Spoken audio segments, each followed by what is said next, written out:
10, 9, 8, 7, 6, 5, 4, 3, 2, 1.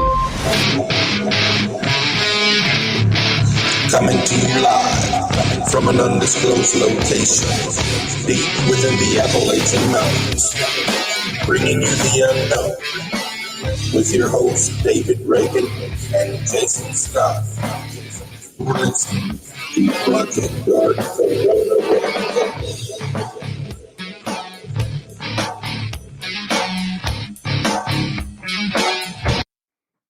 Ooh. All right. That's awesome. Welcome to Project Welcome. Dark Corona. Uh-oh. You got to turn that off. Can't be listening to it live. So, welcome everybody to Project Dark Corona. Hello, Lee Price and Sherry Perry. And, oh, look at that shell. So, we're starting to get everybody in the chat room here, and people are starting to pop in. Who else is there? There's others that we got Rail Mail. We got BDWK. Hello. We have Yummy something. Hello, Yummy something. Anyway, I want to thank y'all for coming in and joining us chat room. We got a good show tonight. Yes, this is going to be an epic show as always. So, we usually ask everybody at the beginning of the show to please, follow us on Podbean. Jeff Reagan entered the chat. Ooh, what's up, Mr. Jeff? How you doing? All the music you're going to hear tonight is going to be from Catalyst, East Tennessee, and Jeff Reagan is a front man, lead guitarist, singer songwriter. What's up? So we ask everybody usually to follow us on Podbean, like us, share us. Hey, we're shareable. Oh yeah, we like to be shared, don't we? Don't you, Jason? Oh, I love it. You love being shared. So we also ask you to go to our Facebook page, Project Dark Corona Podcast on Facebook. Hey, if while you're in there and you hit the like button and you go to our events page, and you'll see awesome shows like tonight. And we're booked out for the next, I don't know, what is it, 6, 8, 10 weeks? Up till June, I think. June, somewhere in June, we're still booked out too. Trying to get a vacation, but Lee Price, our events coordinator, won't let us. He's cracking the whip. He's making sure that we've got a lot of work to do. That's all right. He gets great guests like what we have tonight. And then, come on to our website, which is projectdarkcorona.org. And while you're on that website, you could listen to all of the shows that we have, past, present, and future when they come out. Oh, yeah. So come join us. And remember, we are on Twitter, too. Oh, remember our Twitter, which is Project Dark Coro on Twitter. Yes. There's a Twitter bird right there. You hear him? I hear you. Also, David was talking about projectdarkcorona.org. If you like the show and want to support us, you can do that by becoming a patron or just a simple donation. It's all there on the website, and we would appreciate any help we could get because we're trying to grow. Right. Absolutely. So. We don't have it set up. Oh, we're getting it set up. Yeah, we are getting it set up. But right now. What is it? Are you ready? I'm ready. It's time for a little weird news with David Reagan. Well, thank you, Jason. Oh, you're welcome. So, I've chose a weird story tonight. Kind of. And depending... Is it demon possession? It isn't. But at the same time, it could be something to do with the end of times, depending on how you feel, right? So they have a new AI that can detect emotion with radio waves. What do you think about that, Jason? It's possible. Yeah. AI that can detect emotions with Emotions. waves. Yes, with radio waves. Yeah. So there are national security and privacy implications to an experimental UK neural network that deciphers how people respond to emotional stimuli. Mm-hmm. What do you think about that? So Great. picture this. Military interrogators are talking to a local man that they suspect of helping to emplace roadside bombs. The man denies it, even as they show him photos of his perpetrated accomplices. But an antennae in the interrogation room has detected the man's heartbeat as he looks at the pictures. The data is fed to an AI which concludes that his emotions do not match his words.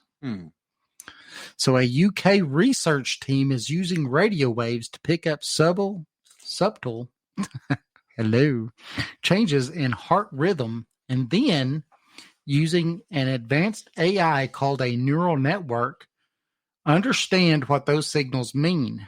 In other words, the subject is feeling at that time. So there's a breakthrough that one day might help a human intelligence analyst in Afghanistan figure out who represents an insider threat. So the paper from a team of the Queen Mary University of London and published in the online journal Plus One demonstrates how to apply a neural network to decipher emotions gathered with transmitting radio antenna. So a neural network functions in a manner somewhat similar to a human brain, with cells creating links to other cells in patterns that create memory, as opposed to more conventional methods such as a machine learning, which imply straightforward statistical methods on data. What do you think, Jason? I think it's way over my head. Woo! So the Facility of Science and Engineering uses a small transmitting antenna to bounce radio waves off subjects. They use the signals to put together a database of different heart rhythms as those subjects watched emotionally charged videos that elicit relaxation, fright, disgust, and joy. The team also connect the subjects to an electrocardiogram to make sure that the signals that the antenna were picking up are correct. The team ran their data through the deep neural network and found that their system accurately classifies the subject's emotional state 71% of the time. So are you willing to put 71% up? 71%. So there's 29% of the time that this thing may be wrong. So I don't think that it could be okay in a setting where a judge has to do with it, because, the same thing goes with, when they hook you up to a polygraph. Polygraph isn't subject to, court. You can't take that to court. I don't think you could take that to court with 71%. No. I'm sorry, but I just don't believe it. So Sherry Michaels says, wonder what it would make of a sociopath. Yeah, right. Because they could lie without feeling. Right. I would. I mean, I could take my blood pressure medicine and my heart rate stay the same no matter what happens. So you could take two of them and then you'd almost be dead. Yeah. I mean, what? Boom, boom, boom, boom, boom, boom. You killed her? So. Boom, boom. Nope. Boom, boom, boom, boom. Yeah, it'd be like that. Well, if we didn't just get, anybody saying anything on there. All right, and that's the weird news. That is our weird news for the night. David. And Woo! but guess what? We got a guest here on the show tonight. Oh, yeah. We're going to be talking about demonology. Man, this is going to be an awesome show. We have Joseph Laycock. He's an assistant professor of religious studies at Texas State University. He's written dozens of articles and books on supernatural and paranormal topics, including vampires, which I watched one of the shows he's in last night. It's pretty good. Thousands of people believe in these phenomena.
And so we talk about religion, but we don't.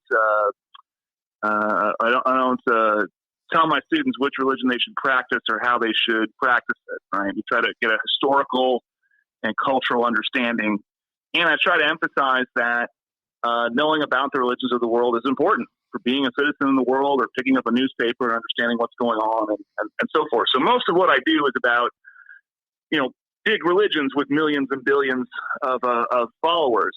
But as a researcher, I'm interested in some of the topics that have traditionally been ignored in religious studies. And so there's kind of an unstated rule that things like exorcism are not serious, right? That real religion is about, you get a really old religious text, and you preferably where everyone involved is dead, and you talk about that. But anything actually dealing with claims of the supernatural or the paranormal is seen as kind of lowbrow almost amongst college professors. But the students love it, right? So I'm in this kind of weird position of, sometimes my colleagues will kind of frown at me for doing these topics, but then I'll teach a class on demonology, and all the students will sign up for it. And then they say, "Oh, well, now enrollment's up. Good job." Yeah, who wouldn't want to have a class on demonology, man? Right. That's great. Well, and again, I always tell the students, right, this is mostly historical. We're not gonna There's not going to be a lab section of the class. We're not going to try to summon up a demon. So no practical applications. Huh? That's right. I thought about putting a lab fee on the syllabus and just see if anybody noticed. No learning how to draw a proper pentagram or anything like that on the ground, right? All right. No, bring your own goat to class or nothing like that. That's fantastic. So, we've tried to put together a few questions for you. And, we've both read your book. And I want to stress to everybody, definitely go. And we're just going to barely even hit any topics on the book. And I would suggest you go read or go get the book, either read it. It is also on Audible. Most people who listen to us all the time know that, I'm a truck driver most Lee of the time. Lee says he listened to it. Yes, Lee's listened to it. I've listened to it. Jason's listened to the book.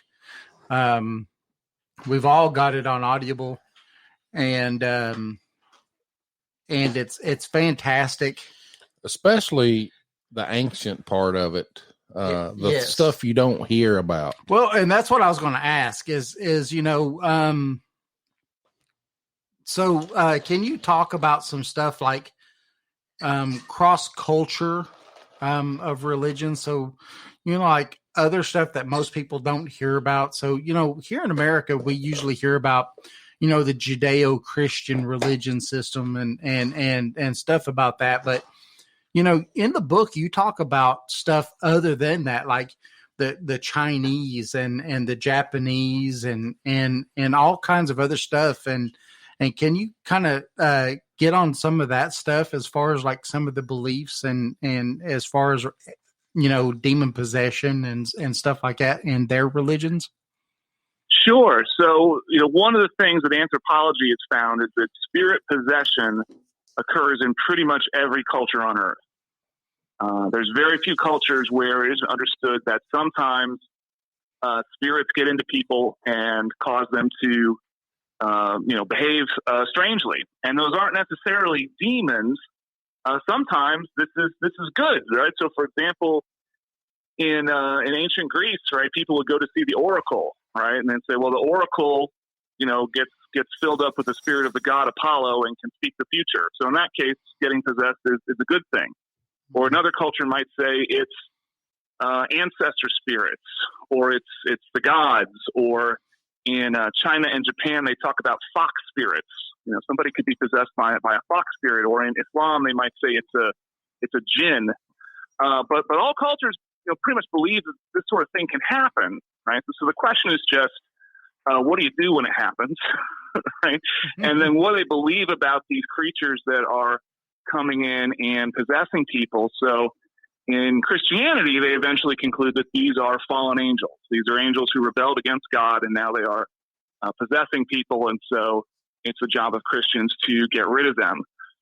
In other cultures, though, it could be something positive. It could be something really negative, or more often it's something sort of neutral. It's almost like if you were walking in the woods and you saw like a bear or something, and you thought, well, if we leave it alone, it's okay, right? The bear wasn't sent from hell to get you, but you want to be careful. And so when we have things like tablets from Babylonia and things like this that are thousands of years older than Christianity, well, the translator might use the word demon to describe what's going on there, but it's important to remember that those people had a different idea of what these spirits were than a Christian would, right? And so they're not fallen angels. They're not necessarily kind of pure evil in the way that demons are in Christianity, but they're dangerous. And in a lot of those texts, demons are thought to kind of live in the desert. That's sort of their natural habitat. And you see that in a lot of these older exorcisms, especially from the Middle East. You've got to get the spirit to go back out where it belongs in the desert, right? So it's a little bit like when you find a spider in your house, do you squish it or do you put it in the backyard? Right. Right. So, like you were saying in ancient Babylon and stuff like that, I've read and, up on a lot of stuff like that. And, they talked about their gods, like, the Anunnaki and which the Bible, does talk about. They talk about them a lot different than the Bible does talk about them, but they do talk about the Anunnaki. Let me just say something. Go ahead. Here's the thing. The Bible is, to me, is like a rewrite of past history. I mean, that's what it seems like to me. Yeah. Because you can look at these ancient Sumerian texts. Yes. It's all the same story. Yes. And even across the board from Hindu, everywhere, India, it's all just close to the same story. Right. So yeah, and this is why when I have students do research on historical research on stories from the Bible, I always get the most recent sources you can find, because we keep learning more about ancient history from that part of the world, and every time we do, it gives us a little bit more insight into the Bible. Right. All right. So in 1928, they found the ruins of a city in Syria, and from tablets there, we learned about a whole new language called Ugaritic. Oh. And in Ugaritic, they had gods like Baal who show up in the Bible. Wow. And so we were sort of able to kind of put some pieces together about who the people who wrote the Bible were interacting with and what kind of names and things like that they borrowed from the people that ended up in the Bible. But we didn't know about any of that until we found these ruins. So we're still piecing this all together, how it all fits. Wow. I didn't even know nothing about any of that. No. And I thought, and that's the awesome stuff about this is like, and I thought I had learned a lot about a lot of that stuff, but I had not learned anything about that. I know Lee Price asked something in the chat room there. What did he say, Jason? He just says the names have changed. That's all. Like the Great Flood, and I mean, it's the same stories, just different people. That's what he's saying. Right. So, I know I asked you last night and you kind of, or yesterday when you and I talked and you kind of told me, but what kind of got you into doing this? And I know you said it was kind of just really accidental. It was kind of accidental. So I started when I was a graduate student doing a term paper on The Exorcist. Ooh. And as most people know, the movie The Exorcist and the novel are based on real events that happened in the 40s. And so there's kind of a cottage industry of sort of getting to the bottom of that story and figuring out what we can know about it and how William Peter Blatty drew on it to write The Exorcist. I also thought that you can learn a lot reading The Exorcist just about kind of what religion was like in America in 1971 and people's kind of issues that they were having with reconciling, faith and living in the modern world and so forth. So I wrote this paper and I eventually published it. It was one of the first articles I ever published.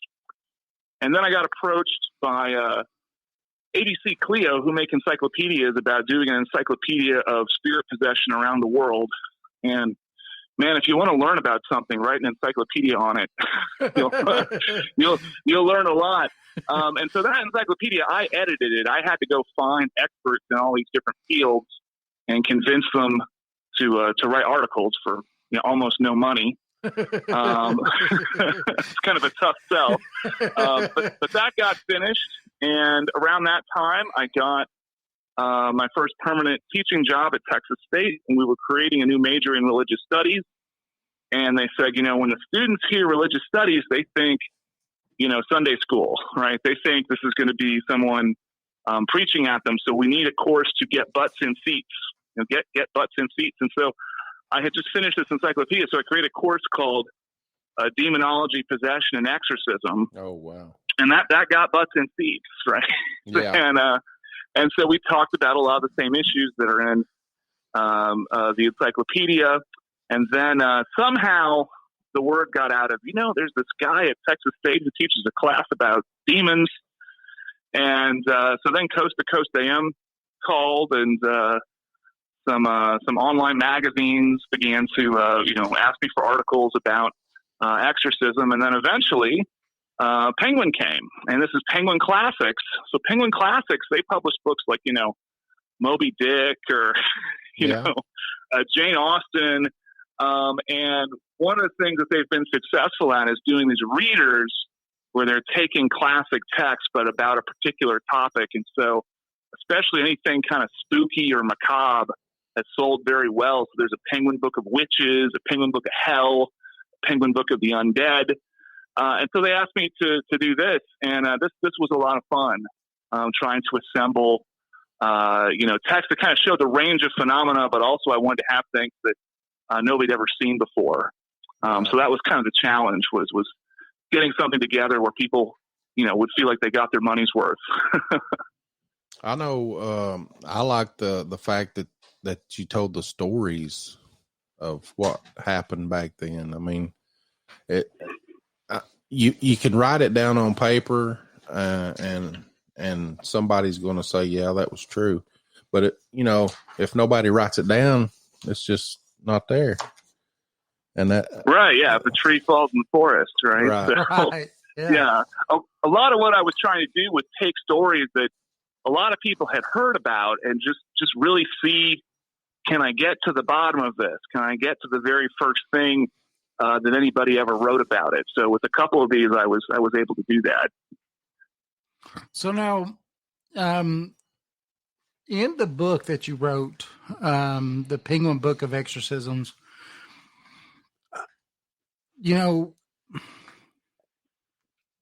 we have anything, any information or anything that is scientific, from papers or from anything like that kind of backs up or shows that exorcisms are, possibly not something of fantasy or a mental disorder or anything like that? I mean, not really, right? I mean, by definition, these things are going to be very hard to prove scientifically because they don't conform to science as we know it. And this is also a theme in The Exorcist. But if you add to that this is not a natural phenomenon, this is a sentient spirit. Right. That's not going to do anything for you if it doesn't want you to know about it. Right. Right. How would you ever prove that? So one of the documents I was able to include was from the Rhine Center. The Rhine Center at Duke University studies paranormal. They study things like psychic abilities. If you've ever seen the old Ghostbusters, where people are trying to guess what symbol is on the card, Yes. that's the kind of experiments that they did. And so they did a journal of research on paranormal phenomena, and they went out to investigate this case of a possessed boy that The Exorcist is based on. And that article is anonymous, but I suspect it was J.B. Rhine himself. And he went out and interviewed people who had seen this boy and asked about furniture that had supposedly been levitating and things like that. And, his conclusion is, I don't think this is a demon. I think this is, basically the boy is a psychic and doesn't understand his own powers, but is just very frustrated and says, I just wish I could have been there when all this stuff was happening. But I'm late to the party. I don't get to see anything. I just have to ask people what they saw, and then it's just eyewitness reports, which isn't going to persuade a true skeptic. Right. Right. And that's the thing, right? So a true skeptic is going to look at it and go, well, I didn't see it, so how can I prove it? Well, that's what really religion's all about, I think, is faith. you really don't see anything. Maybe I'm just talking off the top of my head. Faith is really believing in something and seeing something is, what I'm trying to say, two different things. Right. So if you believe in something, you got that faith that it is real. And if you actually seen it, then you have the evidence. Right. So, I mean, these people have wrote down what they've seen in these exorcists and these possessions, and what better way to have the evidence than somebody write it down? Right. Yeah. I mean, ideally, we would want a video of somebody in a laboratory floating around or something like that. That would be, and some people, even that probably would convince them, right? They would just say, well, it's a deep fake, right? Where's the wires? That's right. So when we have these really extraordinary cases, what we have to think about is, could this, first of all, could this be true? Could it be made up? Could somebody be somehow mistaken about what they saw? And if we don't think it's either of those things, then we have to accept that we don't know what this is, right? This is something that we can't understand. Right. It doesn't necessarily mean it's a demon or a fallen angel. We don't have to jump to those kinds of conclusions, but we do have to accept that we don't know what this is. Right. Right. Exactly. Yeah. I mean, and I don't know. I honestly think that, Lee Price is putting a bunch of stuff up there. So I honestly believe that, first of all, I would love to see it. I would love for someone to say, hey, I'm going to do an exorcism. Would anybody love to come videotape this or be a part of it? Right.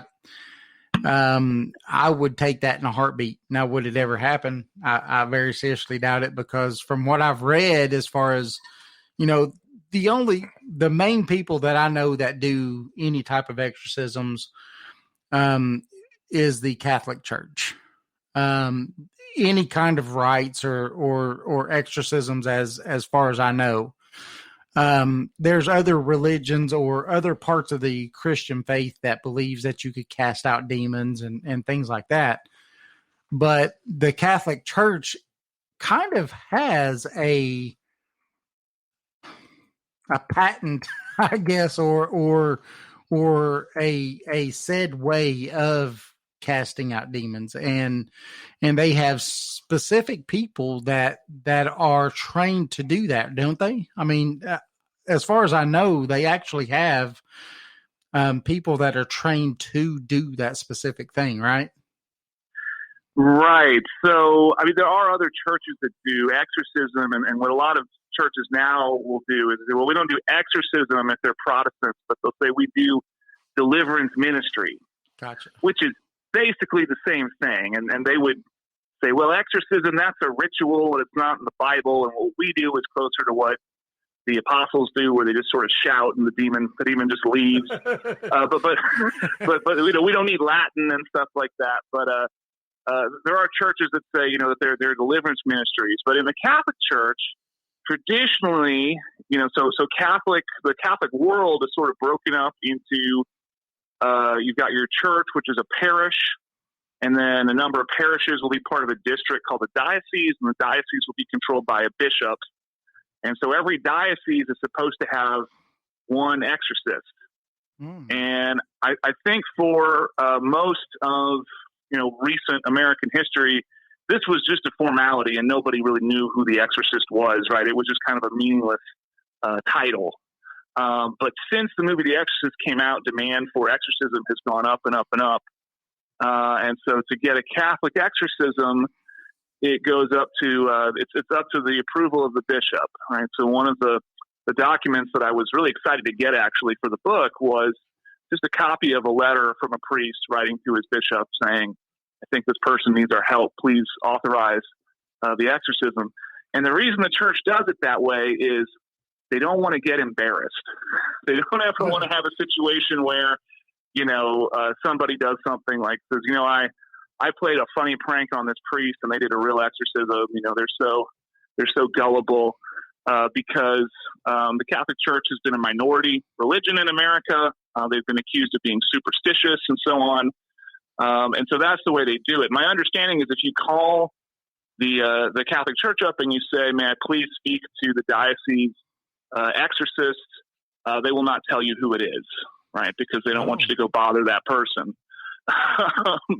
but you know, they'll sort of hear your case and then send it on up to the bishop, and most likely you won't get an exorcism, but you may get some other sort of attention, right? So there was one researcher who actually got basically the notes of an exorcist in Rome, and it was hundreds of cases of people who had come to him for years, and I think only about 5% got an exorcism.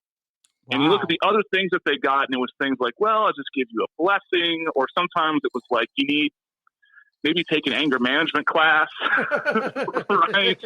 Or you need to get a personal finance advisor for your family, right? You're not broke because of demons. You're broke because you play the lottery too much, you know, or things like that. So it wasn't sort of everything that goes bump in the night is a demon and needs to be exercised, but sometimes they still do it. Well, I know there's a couple of movies that was made, and I'm trying to remember if the name of one of them was like The Exorcism of Emily Rose, or one of those. I've got all of them. I've got every one of these movies, but I think it was The Exorcism of Emily Rose, where she ended up dying, and then the Catholic Church actually got sued over the whole thing and all this other stuff. And I know it wasn't long after that, or right because of that they actually started putting mental health into the thing, where they actually said that we've got to make sure that you aren't, you know, schizophrenic, or you're not whatever else, before we can say that we are going to, you know, do a exorcism on you because of this.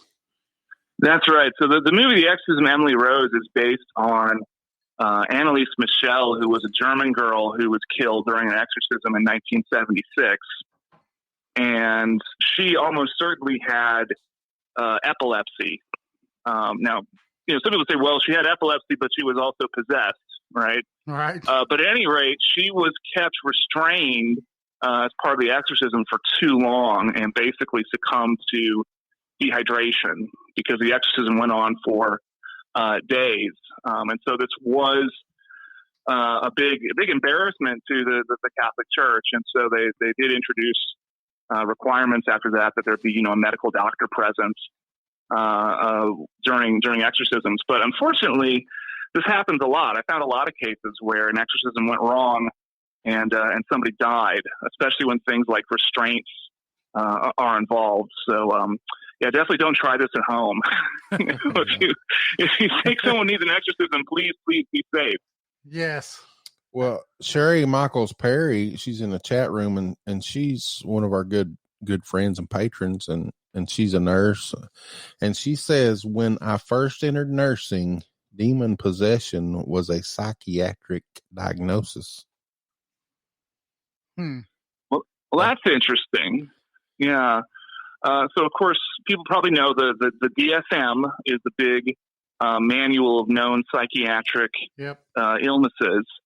And, you know, demonic possession isn't sort of listed there exactly, but psychiatrists would interpret this as a dissociative disorder, right? So they would say people who are possessed don't identify themselves as themselves. And so they've discussed having things like dissociative trance disorder being a diagnosis. And one of the concerns from psychiatrists who are interested in studying other cultures, they say, well, in some cultures, going into a trance is kind of normal, right? Right. Yeah. You know, a Pentecostal will speak in tongues and be kind of disoriented while they're praying. It doesn't mean that they have a psychiatric illness.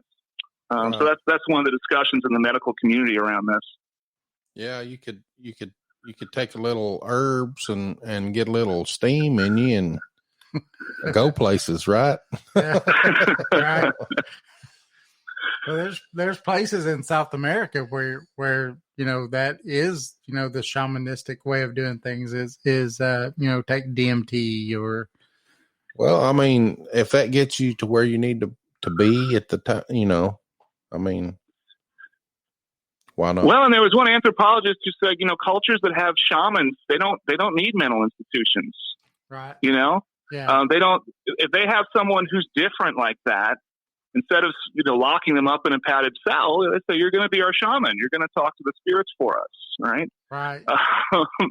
And so it's kind of interesting. You kind of wonder, could some of those people be a bit more functional if we weren't so quick to interpret them as having a medical problem? Right. Yeah, that makes a lot of sense. We're gonna take a quick break. We're at the little over the 30-minute mark here. We're going to take a quick break and we'll be right back. You're listening to David and Jason on Project Dark Corona. Oh, yeah. And we're talking to Joseph Laycock. Dr. Joseph Laycock, yes. Associate Professor. And we're Texas talking State. A little bit about the Penguin Book of Exorcisms, and I will tell you, I have definitely read it. Jason has read it, and it's definitely a book I would suggest for you to go look at. And you could go to our Facebook page at Project Dark Corona Podcast, and you could find it. And it's under Demonology with Joseph Laycock right now. And we'll be right back after these messages. Hey, everybody. This is Matt Sieber from East Tennessee Bigfoot.org. You're listening to David and Jason at Project Dark Corona Radio. Welcome to Willow Branch Botanicals. Natural, healthy alternative products. Here we use only the best plants to grow and produce CBD-derived products and other wonderful essential oils. Plants are grown and monitored carefully to produce the best raw materials for quality product. Harvesting and processing are managed with strict good manufacturing practices and food safety requirements as our top priority. With the use of our up-to-date lab and modern food quality processing equipment, we are able to produce wholesome hemp and CBD products and other essential oils. Once packaged and sealed, the end product is stored securely until ready to be shipped. We take pride in every step of the process, even to the shipping out to you as a customer. For more information, visit us on www.willowbranchbotanicals.com or Facebook Willow Branch Botanicals.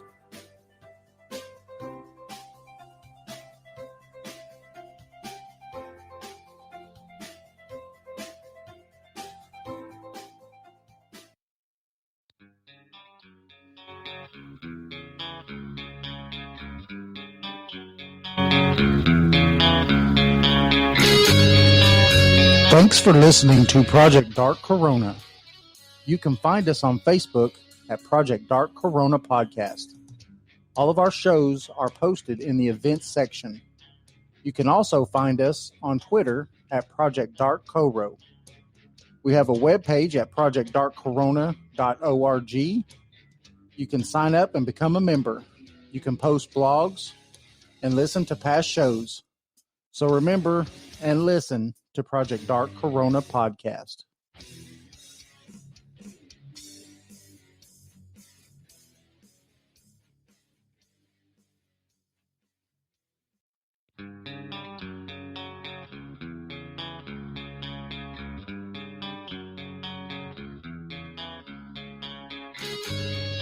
Welcome and thanks for listening to Project Dark Corona on Podbean. If you like our show and would like to support it, you can by becoming a patron. Just click on the box that says Become a Patron and sign up. We have different options that you can choose from to support us. Some of the perks becoming a patron include bonus content, free gifts, and the feeling of being part of the show. So thanks, and continue listening to Project Dark Corona.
All right.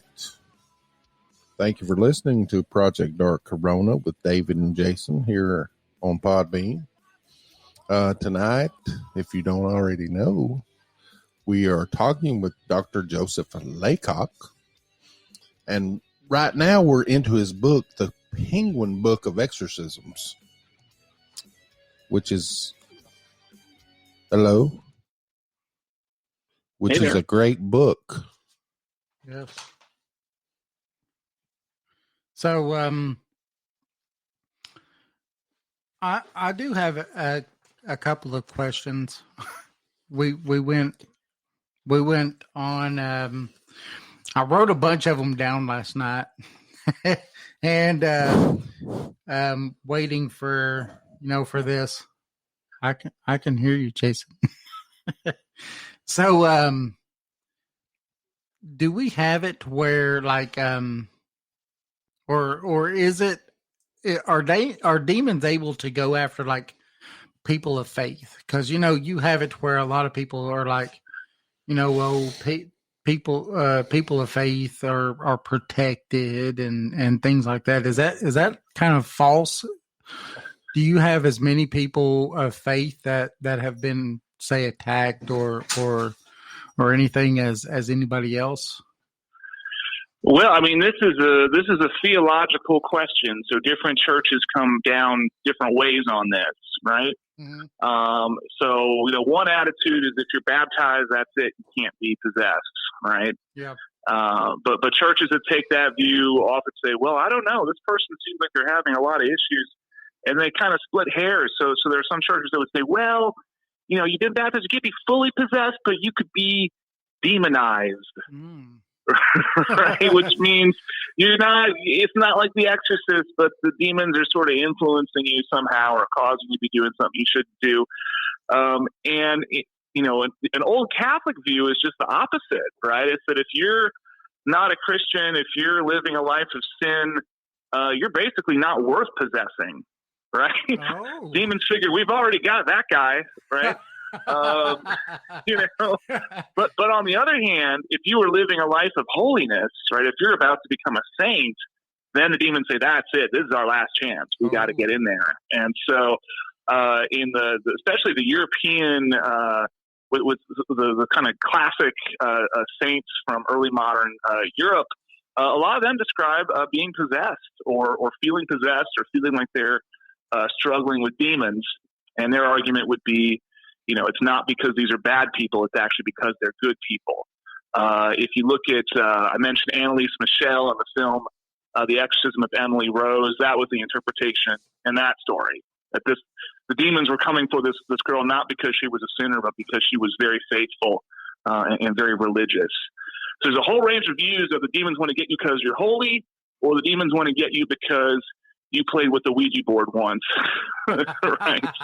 And I'm guilty now you're getting possessed. I'm guilty of that, playing with the Ouija board once. So did you ask him the question about the Ouija board? No, not yet. No. I think that would be the great next question. So, So that's one of the questions I actually. Yes. So can playing with Ouija. the Ouija board or messing with any kind of occultish type things lead to possession or something of the sort of possession? Oppression. So I guess some people call it oppression. Some people, Yeah, so here in Austin, where I live, there's a fellow named Brandon Hodge, and he has the world's largest collection of antique Ouija boards, right? But Ouija boards go back to what's called the spiritualist movement. So in the 1800s, there were people who said, I'm a medium and I can talk to the departed. And after the Civil War, this got really big because everybody said, my son Johnny marched off to Tennessee. I never saw him again. Is he okay? And you could hire a medium and they would tell you, what your grandma had to say to you and things like that. And then they did what's called automatic writing. So they would sort of try to go into a trance and let the spirits move their hands and write stuff. And at some point, they said, well, let's all just put our hands on what's called a planchette and we'll just move it around on an alphabet board. And there was a whole lot of different machines and things like that came along before they finally got the Ouija board. Immediately, the Catholic Church hated this thing. So from basically the moment from about 1910, there were sort of Catholic pamphlets and things on why this was evil. And the irony is, the Catholic Church teaches people to pray to the saints. Well, the saints are dead people. Right. So it's kind of don't talk to dead people unless it's the dead people we tell you to talk to. Right? How did Hasbro end up with this? Yeah. So there's a whole kind of a chain of events in which the Ouija board as we know it today got patented, and then once it's patented, the patent can be purchased and things like that. And I think Parker Brothers got it, and then I think Hasbro absorbed Parker Brothers, so now you can go to I guess we don't have Toys R Us anymore, but you can go to Target or something and buy yourself a Ouija board. And for most of the history of the Ouija board, it was seen as just kind of a goofy parlor game. And especially in the late 1800s when it was very popular, part of the excitement was just you had to sit very close to someone of the opposite sex to do the Ouija board. And underneath the table, your knees might touch, right? Which was really exciting. That was kind of the height of sexual risk in the 1800s. But after The Exorcist came out, that really put in everybody's head, okay, little girl plays with Ouija board, and next thing her head's spinning around, and she's spewing pea soup all over everything. So for anyone before that who thought the Ouija board was harmless, The Exorcist changed that attitude.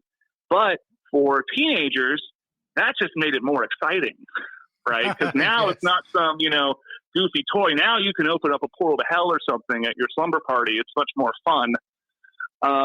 And in the 70s, people like Ed and Lorraine Warren constantly warned about the Ouija board. They said, the whole reason we do what we do is so people won't do these things and open up gates to let demons into their life.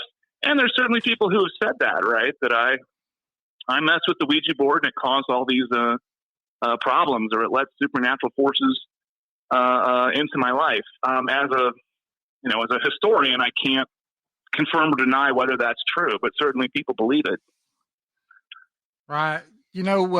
My first real time I've ever realized that the Ouija board was shown on TV was on the 1970s TV series The Waltons. Oh, really? Yes. And if you look, you can actually look online and look for, there was a part where they were in the store. I forgot the name of the store on The Waltons, but they was in the store, and the store actually had a Ouija board on the shelf. Huh. Yes. And that was my introduction to the Ouija board. And so, that to me was like, here is a show that, the Waltons, you know, at the time it was pretty Christian show. I mean, back then, you know, things were a lot different than they are nowadays. But here they are showing the Ouija board, you know, in the general store. And so, you know, that was my kind of introduction to the Ouija board. And so it was quite crazy, you know, and, I've messed with one once before. I would think I was about 18 years old. And it really messed with me. I mean, it was a friend of mine and it was his board, and I was over at his house, and we was just one night was just messing around, and he's like, "Hey, I've got this Ouija board," and we was like, "Hey, let's play it." And so we started messing with it, and you know, at first it really doesn't do a whole lot, but the longer you stay on it, I can't, you know, explain exactly what it does, but it seems like it gets stronger or something. I don't know, but it starts going in these figure eights, and it's just faster. The longer your hands are on it, the faster it gets. Wow. And so at first it answers your questions, but it takes a long time for it to answer your questions. But the longer you do this, the quicker it starts answering your questions. Now, there's more than one person on this planchette, and you can't really feel someone else pulling you towards anything, right? So it's really a weird feeling. And what's that, Jason? It's your subconscious. Maybe. I don't know. If it's my subconscious, I don't know how it answered the questions I answered. Or because it answered. You really knew the answer to the questions. I didn't, because I never went to the place it told me to go to. Never had been there. Been by it a million times, but had never been there. So I don't know how my subconscious or his even told us to go there. Maybe I'm a skeptic. Well, that's good. I like skeptics. Because I'm skeptical as far as it goes too, because it weirded me out. It ended up telling us that it was this lady. She told us, because at the end of my friend's block where he lives is this cemetery. She told us exactly how to get to her grave, her name, and I mean all kinds of stuff. Talked about her husband being in hell. Wow. And, I mean all kinds of stuff. Told us how to get to her grave, though. We got off the board. We walked, I think it's about 3 blocks to the end of the street there to get to the cemetery. Literally walked straight to her grave. Her name on the gravestone that she just told us that, you know, on the planchette, she just told us where she was. I never touched one since. That was it. That was the end of my playing with one. That was it. Yeah, I decided that it was over my head, so I wasn't touching it again. Well, I had Brandon Hodge come out to Texas State and show some of his collection to the students, and you know he's got some great pieces that are 100 years old or older, and he is himself a skeptic, and he says, I think that this is the ideomotor effect, which is just a fancy word for what y'all just said. Basically, you're doing it yourself, but you don't know you're doing it. You know. Now he said, I still think that's pretty impressive that humans can do that. But after all this, a student in the back raised his hand and said, "Do celebrities use these to sell their souls to Satan?" And he said, "What do you mean?" He says, "You're like, you know how Beyonce made a deal with the devil so that she could be famous?" And Brandon Hodge just scratched his head and said, "You know what? After this lecture, you are welcome to come up and use this Ouija board if you want to sell your soul and get rich and famous like Beyonce." You know, and nobody took him up on that. I always thought they went to the Crossroads. That was a good movie, The Crossroads. That was a good movie. So, if you had to think about it, what would you think that the percentage of people that had like a mental disorder versus an actual possession would be? Well, this is really hard to say, right? Because the criteria of kind of what even counts as a mental disorder has changed, right? Like in the 70s, if you were attracted to people of the same gender as you, that was considered a mental disorder, right? And today it's not anymore. And the other thing I want people to understand is I think people always assume that ancient people who were writing these accounts of possession were just sort of total dummies and just didn't know anything about mental illness or anything like that. Right. And that's why one of the texts I include in the book is from the Greek physician Hippocrates. And this is, today doctors take the Hippocratic Oath, which is first do no harm. That comes from Hippocrates. Yeah. And Hippocrates is saying, look, your brain is a really important organ, and if things happen to your brain, it can make you act funny, and it doesn't mean that the gods have possessed these people, or it's, So it's not like ancient people were total dummies. If ancient people said this was really extraordinary, we should give them some credit that maybe they knew what they were talking about, right? Even if they didn't exactly understand, neuroscience and brain chemistry the way that we do. They did understand that mental illness was different from possession. As far as figuring out, what's going on in these cases, I mean, there's lots of people where they get an exorcism, and then after that, they live totally normal lives, right? So if you have schizophrenia, you're going to be schizophrenic the rest of your life. Yes. So cases like that, I can't chalk it up to something like that. As there's a psychiatrist named Eugene Gallagher, and he has said, I have examined people as a psychiatrist, and I have determined this is genuine possession. Right now, he's also a Catholic, but he's just written a book about his experience, sort of basically being called in on exorcisms as a psychiatrist to kind of rule out mental illness. So if you're interested in that sort of thing, Gallagher would be a great person to read his book or reach out to. Wow.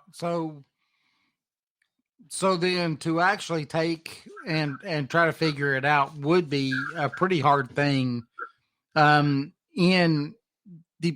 matter what, because ruling out mental disorder would be a hard thing to do. I mean, especially nowadays with what we kind of know about mental disorders, because, I've had people close to my life, in my life, that are not here anymore, but that were diagnosed with multiple personality disorder, and, other disorders at the same time that would, I don't know if it never to me gave the effect of being possessed, but at the same time, the person would change pretty rapidly and quickly, at the same time.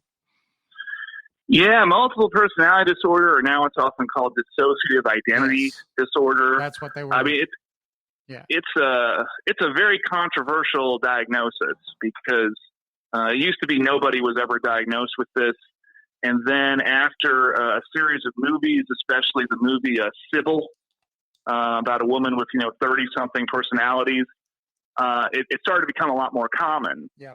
And so the debate was, is this a real phenomenon, or is it kind of a case of people see this and then they begin to kind of think of themselves as having multiple personalities, and the psychiatrist is even kind of encouraging it. Mm-hmm. So some people have said, I don't think this is it's a real mental illness, but it's kind of it's based in culture. It's not based on anything wrong with the brain. I find that interesting because I also think this happens with exorcisms, right? Mm-hmm. There have been people who have said, I don't think I was really possessed. I think the exorcist kept telling me I was. And eventually I kept acting like it and, said my name is, Burgle was the demon. Yeah, Pazuzu. Ed and Lorraine Warren were involved in a very famous case in Connecticut in 1981, where somebody actually committed a murder, and they tried to enter not guilty by reason of demonic possession. We did a show on that. Yes. Yeah. It's a very famous case. It's very interesting legally, but the child who was allegedly possessed, as an adult, said, "I don't think I was possessed. I think the Warrens were very important people. I had a lot of respect for them. They had authority. They were authority figures, and I just acted the way that they wanted me to act. Mm-hmm. So with both these things, with both dissociative disorder and with possession, we always have to be careful that kind of, our authority figures coaching them, or are they acting this way all on their own? And that's something I think about a lot. Yeah. That's something that I, that interests me. In your opinion, do you think that, the rate of possessions, as far as, people saying that they're possessed or anything, is getting higher over the years? And if so, what do you think that is causing that to happen? It's absolutely getting higher. And I honestly think a big part of that was the movie The Exorcist. So when that movie came out, a lot of people began coming to priests and saying, I need an exorcism, or my child needs an exorcism, or even my dog needs an exorcism. That really happened. And these priests are saying, what are you talking about? Like, it's 1973. No one does exorcisms anymore. And that demand went up. And so in response to that, other churches like the Pentecostals said, hey, if the Catholics won't exorcise you, we'll do a deliverance ministry on you. We'll get rid of the demons for you. And so I think the Catholic Church shifted from saying this has always been a practice that we were very embarrassed about, didn't want anyone to know about. And now they're suddenly saying, hey, if we don't start exorcising people, we're going to lose everybody to the Pentecostals. So there's real, Coke versus Pepsi market competition going on here, right? And so since then, the church has kind of warmed up to exorcism, and so they're doing a lot more exorcisms than they've ever done. They're training more exorcists, and there was a guy who died recently. His name was Father Gabriel Amorth, and he founded a group called the International Association of Exorcists. And in an interview, he said he had done, 3,000 exorcisms or some very, very high number like that. I don't know. I mean, I think some of those were phone calls, of Father, the demons feel bad again, and he would bless them over the phone, and that would be it. But anyways, so they asked Father Moore, so why are all these people getting possessed? Because it certainly wasn't like this years ago. And Father Moore said, I think two of the biggest causes are Harry Potter and yoga classes. Everybody's reading Harry Potter, everybody's doing yoga, and that's inviting the demons in. But I also think that exorcism tends to flare up more in times of political strife and when things are changing very rapidly. So in Europe, in European history, in the Middle Ages, there wasn't that much exorcism going on as far as we could tell, the true Middle Ages. But once the Protestant Reformation happens, and you have Catholics and Protestants fighting each other for control and fighting over who is the true church, and you have kingdoms going to war with each other about what religion they're going to be, and who is the rightful leader and stuff like this. Then you see a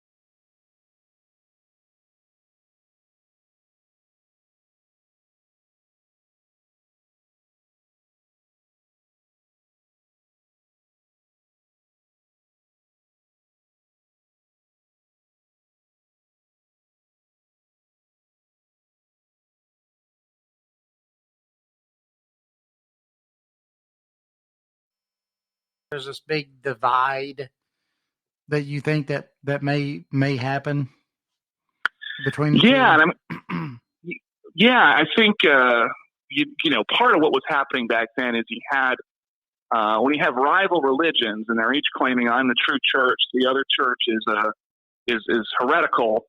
One of the things you can do is if you can cast out demons in front of everybody, that's one way of showing people, hey, look, we cast out these demons, especially if you could make the possessed person say something like, only Catholics are the real church, or, you silly Catholics, your Latin won't work on us demons. Right? So it creates a kind of incentive, and it's weird to think about, but when people say things as demons in exorcisms, it kind of like nails down what's real and what isn't, Yeah. Like if you can get the demon to say, whatever, I don't know, Hillary Clinton is a reptilian or something like that, right? that carries more weight than if you just read that on Facebook or something. I'm inclined to believe that. Right. Yeah.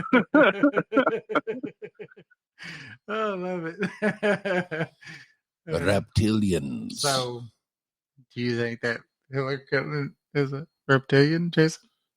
She could be. New World Order. I mean, reptilians are the Illuminati. Oh, okay. Ain't that right? We were talking about that, before the show about, Lucifer and stuff and the actual meaning of different things like the meaning of Lucifer itself being actually the light or the bearer of light. The bearer of light, the light bearer. And a lot of people, take it as a demon thing or stuff like that. But the name Lucifer itself actually means the light bearer. Yeah, that's right. And that has to do with the passage in the Bible where there's a taunt being given, basically. And the prophet says, how you fallen a light bearer, right? Mm-hmm. Or in a lot of translations, it's morning star. And so morning star, when the Bible got translated from Hebrew into Greek and then into Latin, at one point was rendered as Lucifer. And, Satan doesn't really seem to show up very much in the Old Testament. Yeah. Because if you read the book of Genesis, there is a snake in the garden, but nowhere does it say, well, first Satan tried to take over and there was a big war in heaven and then we got demons everywhere. That story doesn't show up in the Bible, right? Right. That's part of tradition. And so when early Christians were looking for where to talk about Satan in the Bible, that was one of the passages that they pointed to. And historians would say, well, it's not clear this is actually talking about Satan. It could be talking about some king that the Israelites knew who thought he was better than them, and now his kingdom has fallen. The morning star seems to be a reference to the planet Venus, right, which is is kind of jealous of the sun because it's the last star you can see in the morning. But anyway, that's where the word comes from in reference to the devil. And then it becomes associated, right, with this myth of, Lucifer was the most beautiful and greatest of the angels and basically got too big for his britches. I thought he was one of the fallen angels, one of the ones that's right. cast out. But, that's right. Theologians over time have also interpreted it a lot different than that and have said that in the original text, a lot of times, he seems like he's actually more like, on the human side, but are actually on the side of if you go into a courtroom, he's more on the state side, right? Where he is going for, well, this person did this, and this, and this is why he should be condemned or whatever. And so theologians, a lot of them are saying that he really isn't the bad guy in the thing, that he is actually just part of the mechanism of weeding out the good versus the bad. That's right. One of the only places where Satan really shows up clearly in the Old Testament is the book of Job. And of course, the word Satan can be translated as the accuser. Yep. And if you read that book, Satan appears to be one of God's angels and is hanging out in heaven with God, right? Which we wouldn't expect if he was sort of a fallen angel, right? And says, Job is not loyal to you. He's a fair weather friend, and I'm going to prove it. And they make this bet, and Satan ultimately loses the bet. But in the Old Testament, Satan appears to like God. He doesn't like people. In the New Testament, Satan doesn't like people or God. Right. So it does seem to change. And what some historians have said is, look, if Satan's real, then he's just real. But people's understanding of Satan has changed throughout history. Mm-hmm.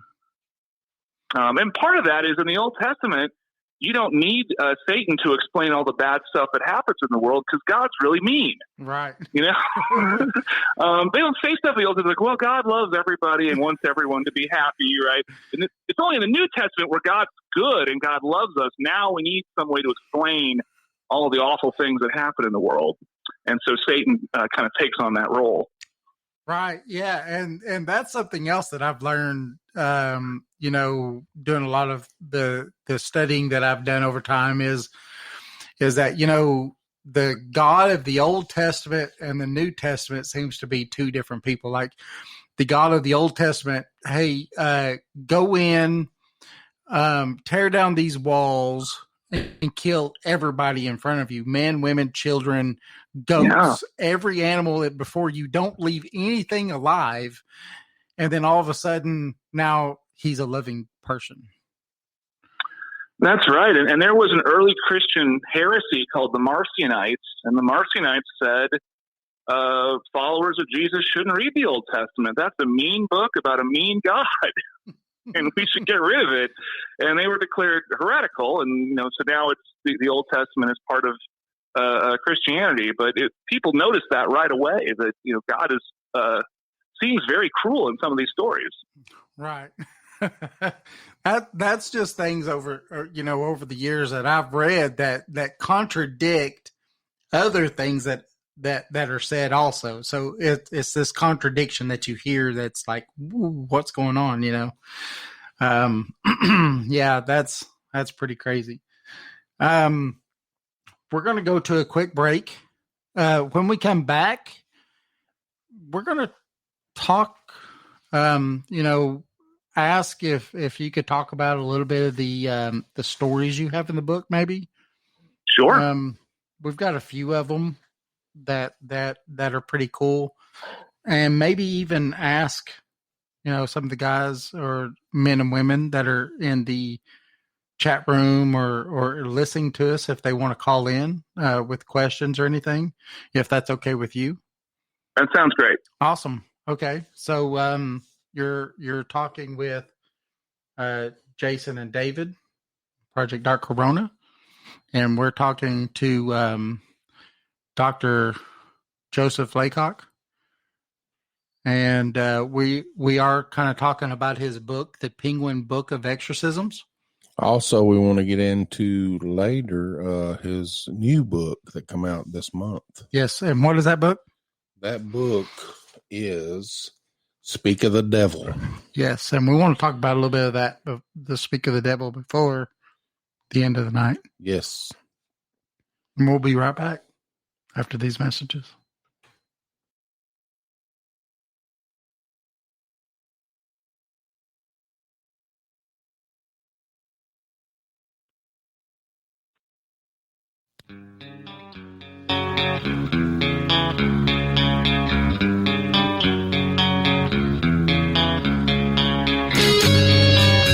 Thanks for listening to Project Dark Corona.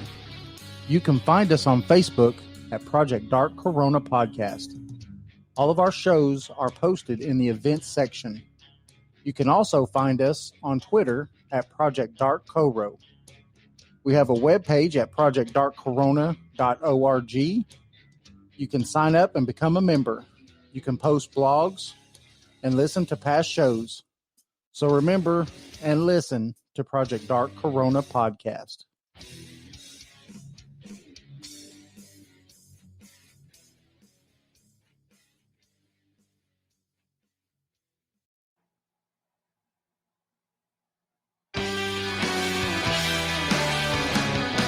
Have you ever thought of using alternative health products, dried herbs, edibles? If so, check out Willow Branch Botanicals. They have a nice selection of nature's products straight from their farm to your family. Items such as essential oils, herbs, hand sanitizers, beeswax, also edibles, such as their Tennessee wildflower honey. So check out Willow Branch Botanicals at www.willowbranchbotanicals.com. You can also find them on Facebook at Willow Branch Botanicals. Remember, where nature's products are done right.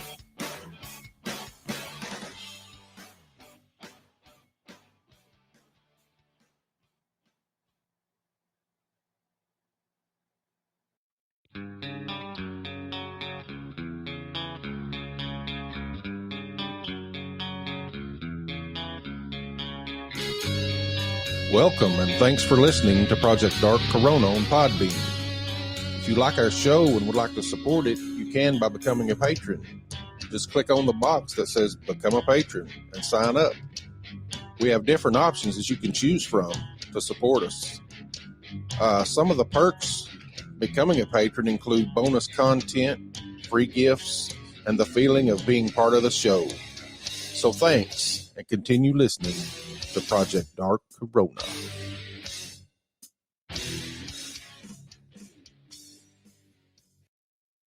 Hey, everybody. This is Matt Sieber from EastTennesseeBigfoot.org. You're listening to David and Jason at Project Dark Corona Radio.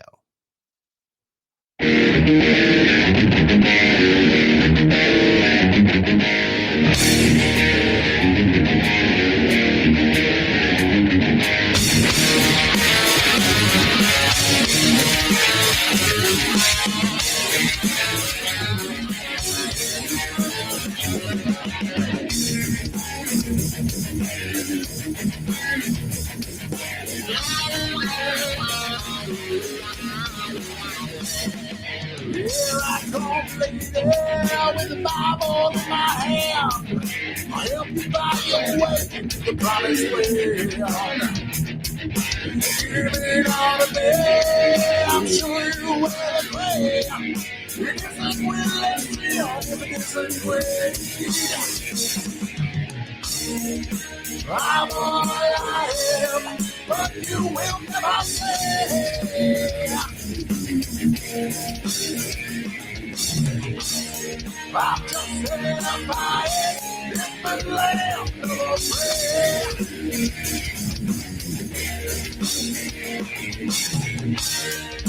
I'm all I am, I will take you all down.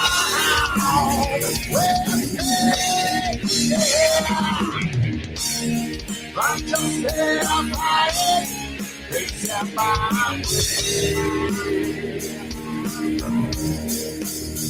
I'm justified.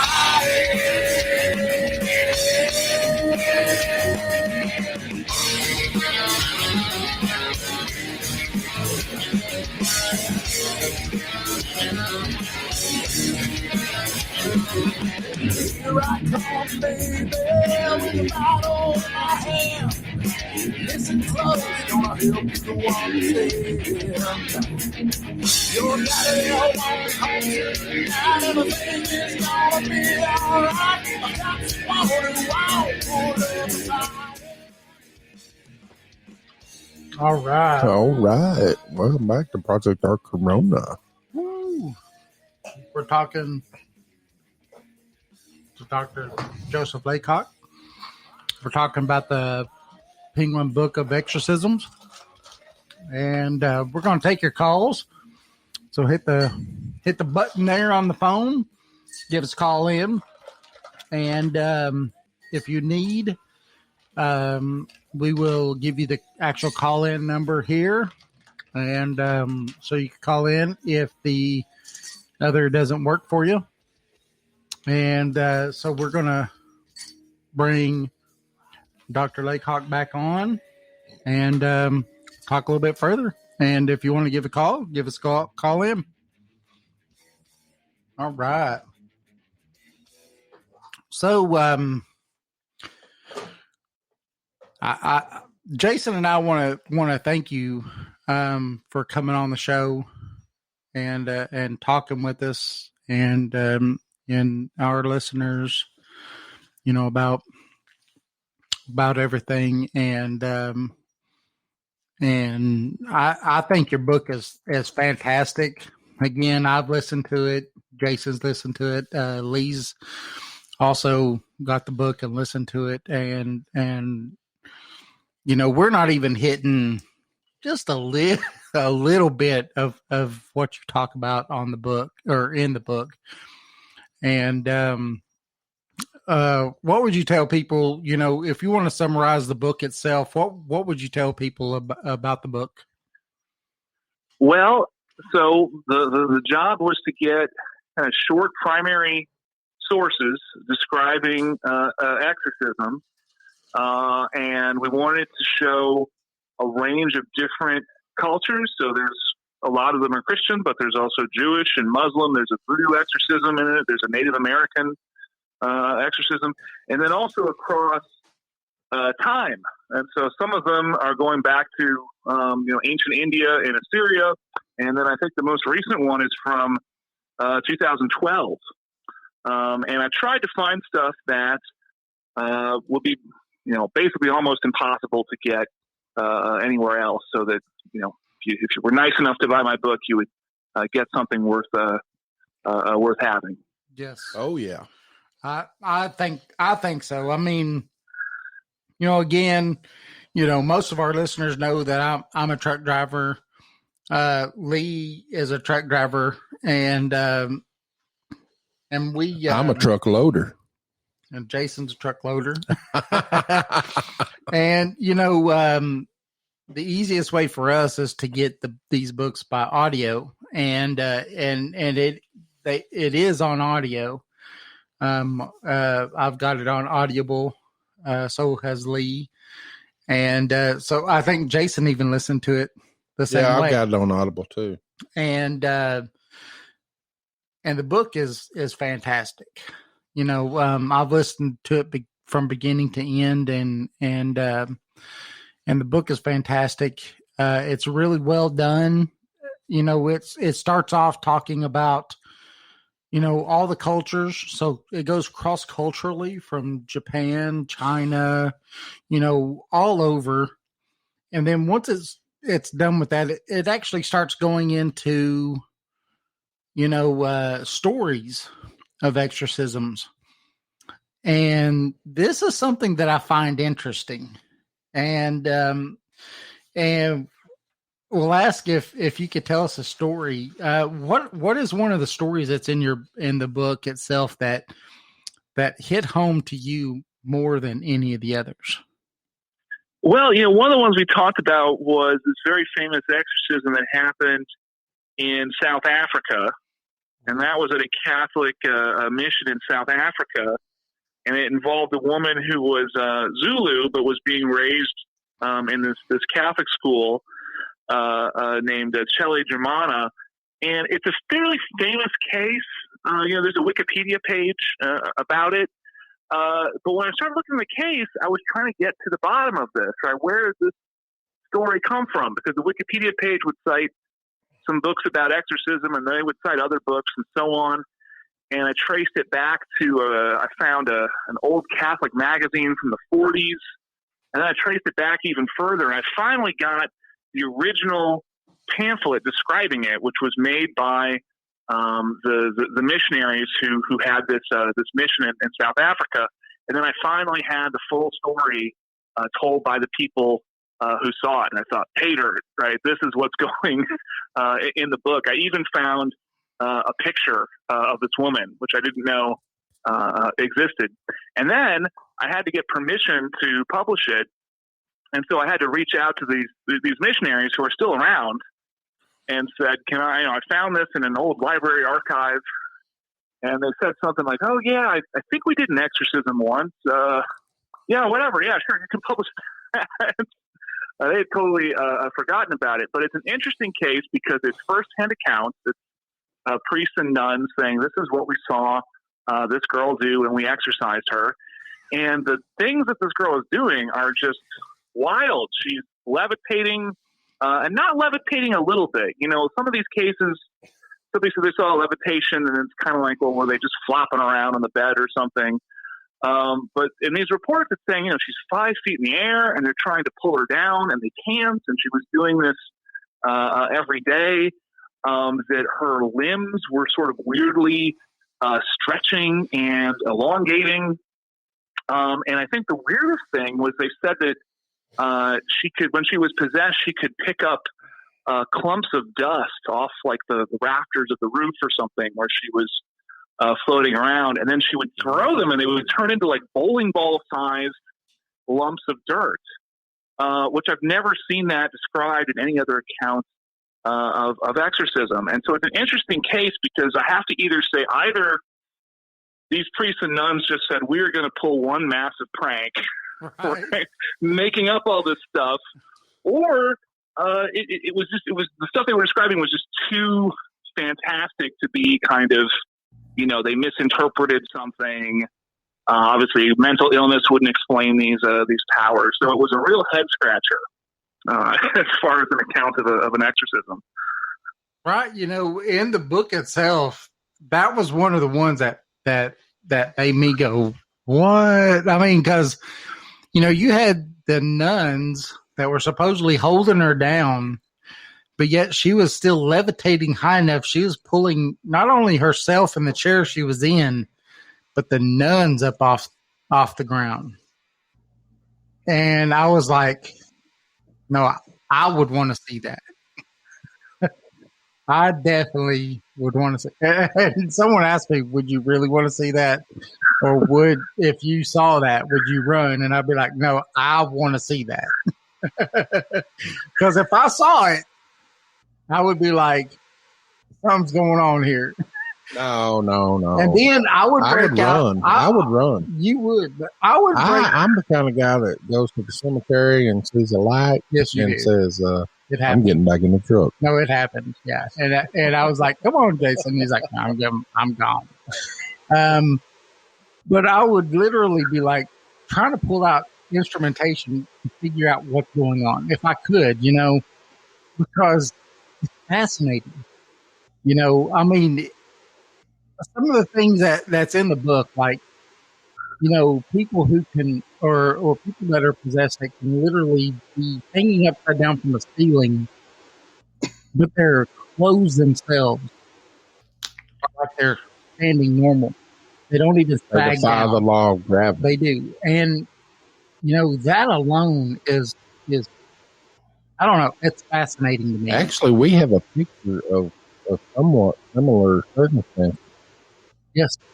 With somebody hanging upside down in Yes. your haunted home that in the house I used to have, yes. And I didn't see no saggy clothes. No, there wasn't. But her face was very what would you call it?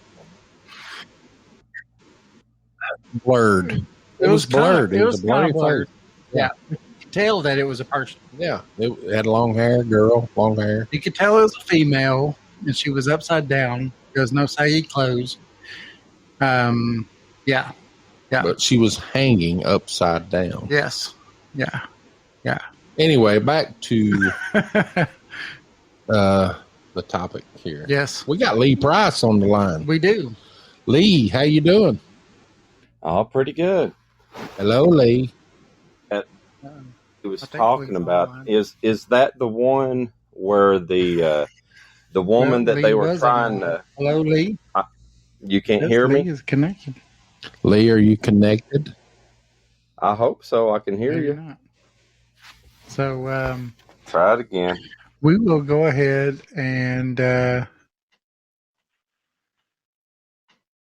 he's connecting back again. So maybe we'll get a call. Hello, Lee. Okay, any better? Hey, buddy, you on the line? I'm here. Lee. I'm here. Can you hear me No. yet? You might have to No reconnect with your headset, Lee. Try it one more time. So I have another question about the book itself, and how about the one in your book where you have the convent of the Ursuline nuns, that the whole convent was possessed? Yeah, so that's a very, very famous case. There's Aldous Huxley wrote a novel about it called The Devils of Ladun, and in 1971 they made a movie about it called The Devils.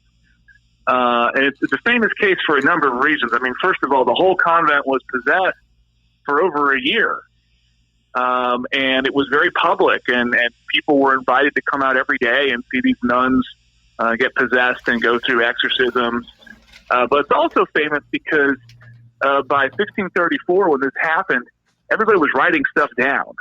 And so we have a tremendous amount of documentation about this, right? We have an autobiography from the Mother Superior. We have diaries from the priest doing the exorcisms. We have doctors who observe this. So we have a lot of historical data to go on. The other thing that we know is that this actually wasn't that uncommon, that there were other convents throughout Europe and even in the New World where everybody would get possessed. And so, some people thought, well, is this just because the nuns were, just really bored? Right? So they just get cabin fever, basically, being cooped up in the nunnery. And we also have modern cases that seem somewhat similar. So in 2010, there was a school,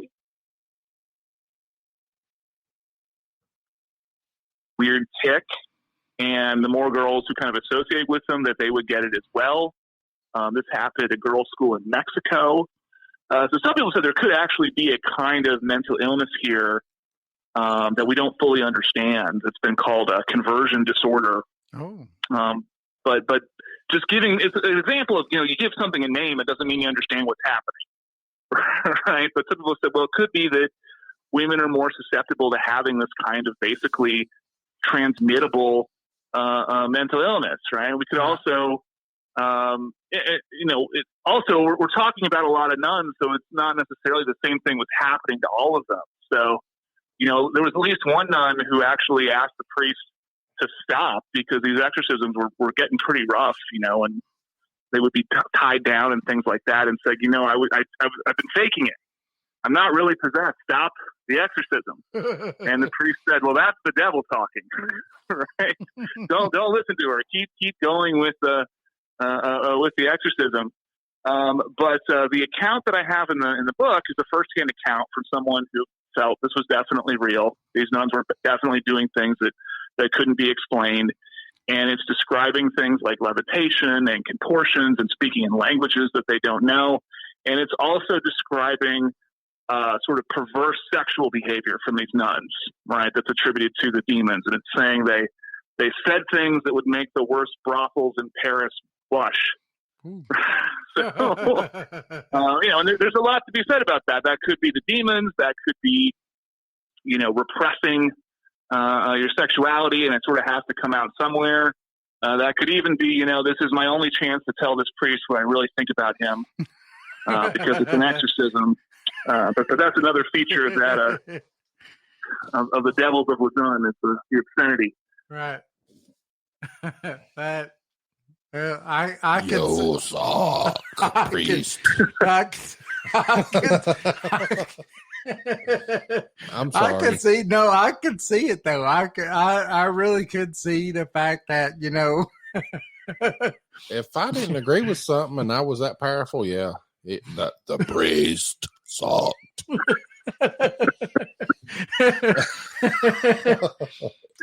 So we've got Lee on the line. Hello, Lee.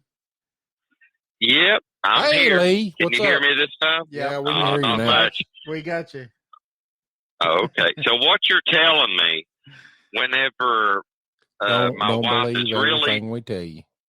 okay, well, my wife gets really mad at me, and if she does something out of the ordinary, the devil made her do it, right? That's what they always say, right? 9 times out of 10, the devil is the culprit. Yeah. I just want to thank Joseph for coming on, being with y'all, and everything. And it's pretty awesome everything he's talked about, and I enjoyed the book. I mean, it was almost like these people would get this superhuman strength. I mean, you would have these people, a little bitty, 4 foot nothing, and you got 5 grown men couldn't hold the little girl down or something like that, and stuff like that. And it's,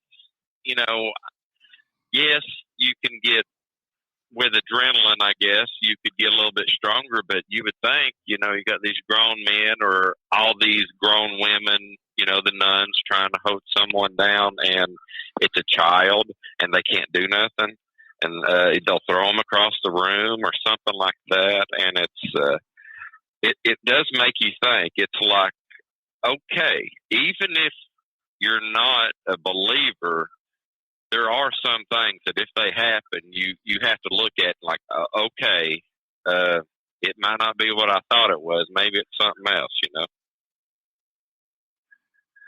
Yeah, I mean, superhuman strength is still one of the Catholic Church's sort of classic criteria of exorcism, and we find that in the Gospels when Jesus meets the Gerasene demoniac. It says the people keep putting him in chains, and he can rip through the chains because he's got this legion of demons in him. So you see something from history like that, and then you look at these modern cases, and it does make you think. Yeah. Yeah, it sure does. And then it's almost like you said, they'll say stuff that maybe is really weighing them down that they want to say or something, or there might be bad things that they've seen, and this is their chance to get it out. And, they would like to explain it away instead of saying, it's either one or the other. Either this is, something that's psychological, or it's a possession, and it's sort of a thin line. And I guess that's like where he was talking about, like with the Catholic Church, they want to make sure that this is something that's really needed. They don't want to be ridiculed. They don't want to be, someone playing a trick on them, or however you want to say it, right? Yeah, and anthropologists think that sometimes one of the things that possession does in a culture is it gives kind of a valve that people can use to vent steam, because everybody will give them a free pass on something while they're possessed, whether that's nuns who aren't supposed to ever talk back to priests, or in North Africa, they believe in these spirits called Tsar. And the Tsar spirits possess married women, and then they demand expensive stuff. I'm not kidding. It's oh my I don't know. God. I won't leave this woman until you buy her a sewing machine. That's my wife. I think we have that in America. That's right. And David, and your one wife is a czar. One anthropologist asked this guy, I said, your wife isn't possessed. Why are you buying her this sewing machine? And he just said, it's just easier this way. It's just easier, right? Because this way I'm still head of the household. Right? Yeah, well, I think Michelle put it right. The wife is the queen, so you must worship, you must obey her, right? Yeah. So, should we human sacrifice anything, Michelle? I mean, come on. Uh-oh. Sherry Michaels Perry put something on there where she said, "Yep, yeah, all the women in the chat room are ganging up on you." I really believe that that there is some collaboration with Satan and women that do this. I mean, there's got to be. I have had a thought over a long time, and some of it has. Thanks for the pizza anyway. Yeah. Yeah, you paid for it. Thank you. Some of it has had to do with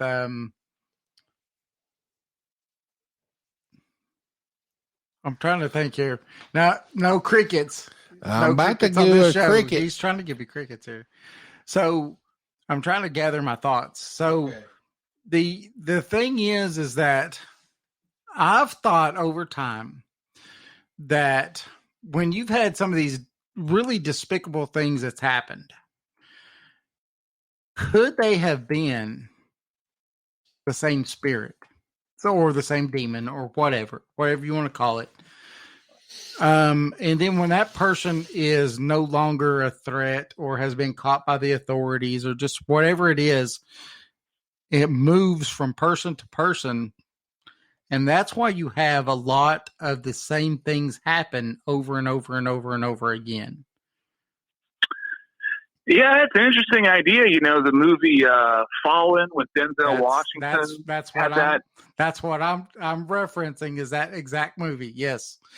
But also the sequel to The Exorcist, which was made into the movie The Exorcist 3, has that premise. And there's a serial killer who was executed, and he did things to the bodies, and the police never revealed what that was because they didn't want false confessions. And then he's been executed and it starts happening again.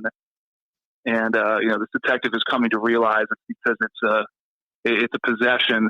It's a really interesting idea. And of course we can find exorcisms where they ask the spirit its name, and it's a well-known demon, right? It's Leviathan or it's Iscaron, or these demons keep showing up again and again. Again, as far as proving anything, I don't know how you would do it, but it's a very interesting idea. Right. Yeah. It's just, I don't know. I'm not a person of faith of anything anymore myself, but it's still something that, I take into effect when I think about stuff like this, because, you have certain things that happen and it seems like they happen over and over and over again. And then you think, well, is it one type of entity that this is his sole goal or whatever, this thing's sole goal to inhabit someone's body and to kill people in a certain way as long as they can until they get caught, and then bam, whenever they could do it again, they started it right back up again,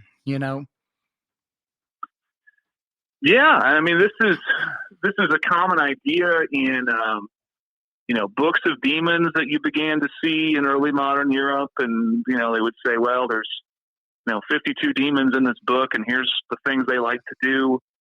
Going all the way up to the 70s, when you had the beginning of deliverance ministry books, there's a book called Pigs in the Parlor that came out in 1973, and that book has a whole map of just kind of different types of problems associated with different types of demons, but it's that idea of every demon has an MO, and they're just going to keep doing it over and over again. And so the faster you can identify them and get rid of them, the better. Yeah, that's kind of something that I kind of take out of it. Excuse me, is that I guess it could be a possibility that it could be in this entity, but then at the same time, I'm the kind of person that says, well, but could that also be a crutch that someone's saying, well, because of blah, blah, blah, I did so-and-so, it's the whole, the devil made me do it type thing. Right. Yeah, I looked into this demon murder case from 1981, and the lawyer who tried to plead that defense, he still has a law firm in Connecticut. But the judge basically said, I'm not saying this person wasn't possessed. I'm just saying that's not a thing in American law. But I was possessed when this happened. Because you're right. If we accepted that, then every criminal would just claim I was possessed. Right. Yeah. I mean, then you could say, oh, I'm sorry, I wasn't myself at that time. I wouldn't do such a thing. I'm a good blah, blah, blah person. I go to church all the time. Look at my mom and everybody else. They say I go to church all the time and this isn't me, right? So you could have that defense. So it makes sense. Yeah. Hey, Lee Price wants to know if we can get a signed copy of his latest book, to Project Dark Corona. Well. So we'll talk to him off the air about that. Okay. But we do have signed copies from other people, so I'm sure he'll do it. So you're talking about demons, malevolent beings, fallen angels. Could that intersect with ghosts and goblins? Sure. Yeah. I mean, there's all. If you look across the world, there are all types of things that people think can possess you. So, in the Christian tradition, there's a debate about whether or not you can get possessed by the dead, by spirits of the dead. I have one case in the book, which is actually a Catholic case, and the one of the demons possessing this woman is actually her dead father, who she says has escaped from hell. And when that pamphlet basically got leaked, the church didn't want anybody to know about it, but the version of the story basically leaked. And some priests were upset, and they said, look, God is all powerful. If God sends you to hell, you don't get to escape and go around possessing people, right? This is not good Catholic teaching. But in other cultures, possession by spirits of the dead is pretty common. I even have one account from a British soldier in India, and this was during the British Raj. So he's leading Indian soldiers, and they believe in something called a boot. And the boot is sort of like a goblin or something like that. But they said it lives in latrines. And so you can go to the bathroom and this thing will possess you. And one of his soldiers got sick, and they said it's a boot. He's being possessed by a boot. And he this British guy took out a stethoscope and began studying him medically. But that's kind of a neat example, because it's like, well, what is a boot exactly? It's not a ghost. It's not a demon. It's just it's a sort of goblin-like creature that lives in latrines. You got to look out for it. That's crazy. He said one of the other soldiers keeps a padlock on his outhouse, so the boots can't come out and get him. That's crazy. Yeah. So, I'm trying to think of something that'll go along with the 7 deadly sins. You've heard of it, I'm sure. Sure. I mean, that appears in around the Middle Ages, right, as a way as sort of moral behavior. And the 7 deadly sins are mostly their sins, their activities to avoid, but they were personified in art. So Christopher Marlowe was a contemporary of William Shakespeare. He wrote a play called Dr. Faustus. The Faust legend, of course, is about a magician who sells his soul to the devil for magical power. Yeah. And in the play, each of the 7 deadly sins appears to him. So in England, you would have been able to see people in costumes dressed as gluttony and lust and wrath and all the others acting as actual demons. So that's definitely out there. And there are even deliverance ministers who would say, there's demons of all the 7 deadly sins, and we can cast those out. Yeah. Yeah. So go ahead. Go ahead. I'm just looking. So go ahead. If anyone else wants to go ahead and call in, hit the button, call in. We've got 6 minutes left before our 2 hours is over. Yeah. Yeah. And we're talking with Joseph Laycock, Dr. Joseph Laycock. Yes. A really good guest. Talk to us a little bit about your newest book that you have. Yeah. Sure. So if people have never heard of the Satanic Temple, I just tell them, they're the ones who wanted to put a statue of the devil up at the Oklahoma State Capitol. And then they go, oh, those guys. Oh, yeah. Because at this point, everybody has seen that statue.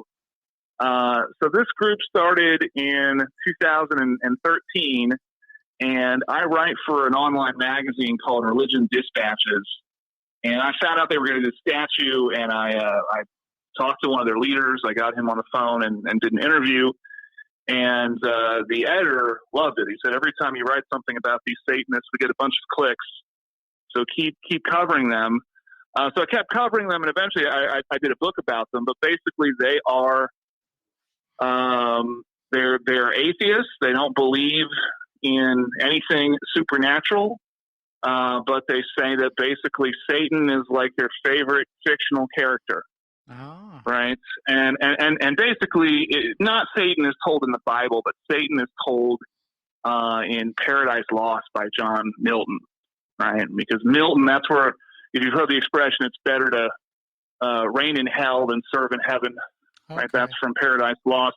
And so in that book, Satan comes off as a little bit more of a tragic, sympathetic character, right? Who's kind of doing what he thinks is right and just refuses to back down no matter what. And so for the Satanic Temple, they sort of see this as a set of values that they want to emulate. But their big thing is they feel that there should be a separation of church and state, and that has been eroded in America. And so their goal is basically by doing things like saying we want to put a statue up at the Capitol, getting people to think about why the separation of church and state is good for everybody. Because it may mean, is what happened in Oklahoma, is you can't have a Ten Commandments monument up on the state Capitol. But it also means you can keep the Satanists out of public schools and out of other places where most people probably don't want Satanists. And so they think that by doing this, they will get people to see that the separation of churches is good for everybody. It's not just something that sort of is meant to oppress Christians or something like this.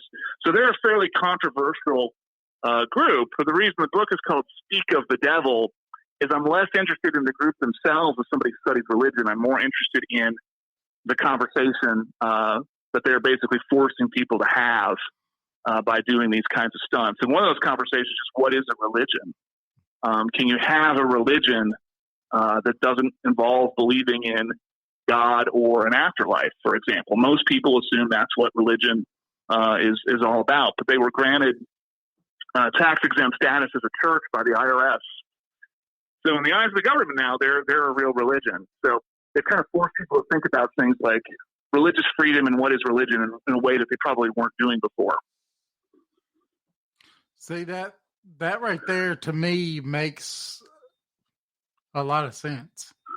So, if you want to push the separation of church and state or whatever, then you have to accept the fact that any religion has the right to the freedom of expression. So it has the right to prayer in school, has the right to, just whatever it is that this right is that you want.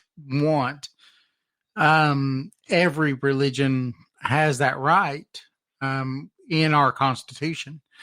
And so I can understand what it is that they're pushing by saying, when you're sitting here saying this stuff, this is what you're saying, and this is what you have to live by. It makes right, sense. Exactly, yeah. So they've never, they've never said, we shouldn't have churches or people shouldn't be allowed to be Christian or something like that. But when there are cases like Bibles are distributed in public schools, they want to go in and they want to pass out their satanic coloring book. They made a satanic coloring book, and their whole point is everything in the coloring book is super nice. It's talking about, caring and sharing and being respectful to each other, but there's pentagrams and it's satanic, right? Right. And some people have said, well, I guess we'll get rid of the Bibles if that means we can get rid of the satanic literature also. So that's basically what they do over and over again. They say, are you sure you want to do this? Because we Satanists are going to show up too. And half the time people say, I changed my mind. Go home, Satanists. Never mind. We will stay where we are. Yeah. Please don't come knocking on my door and telling me about the wonders of Lucifer. I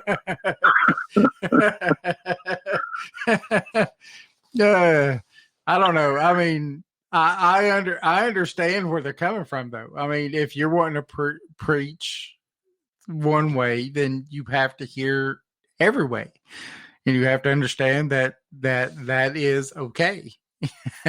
That's supposedly what we're based on, right? I mean, they say that America is based on Judeo-Christian beliefs, but it's really based on the fact of freedom of religion and the separation of church and state.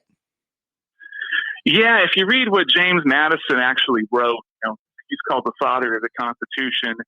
He actually said, if we say that America is officially a Christian country of no particular type, then the next thing you know, we're going to be a Methodist country or a Church of England country or something like that, and we're going to begin doing what they did in Europe, right? The founding fathers, what they wanted to avoid above all else was having a situation like they had in Europe where people were killing each other for 200 years because they disagreed about religion.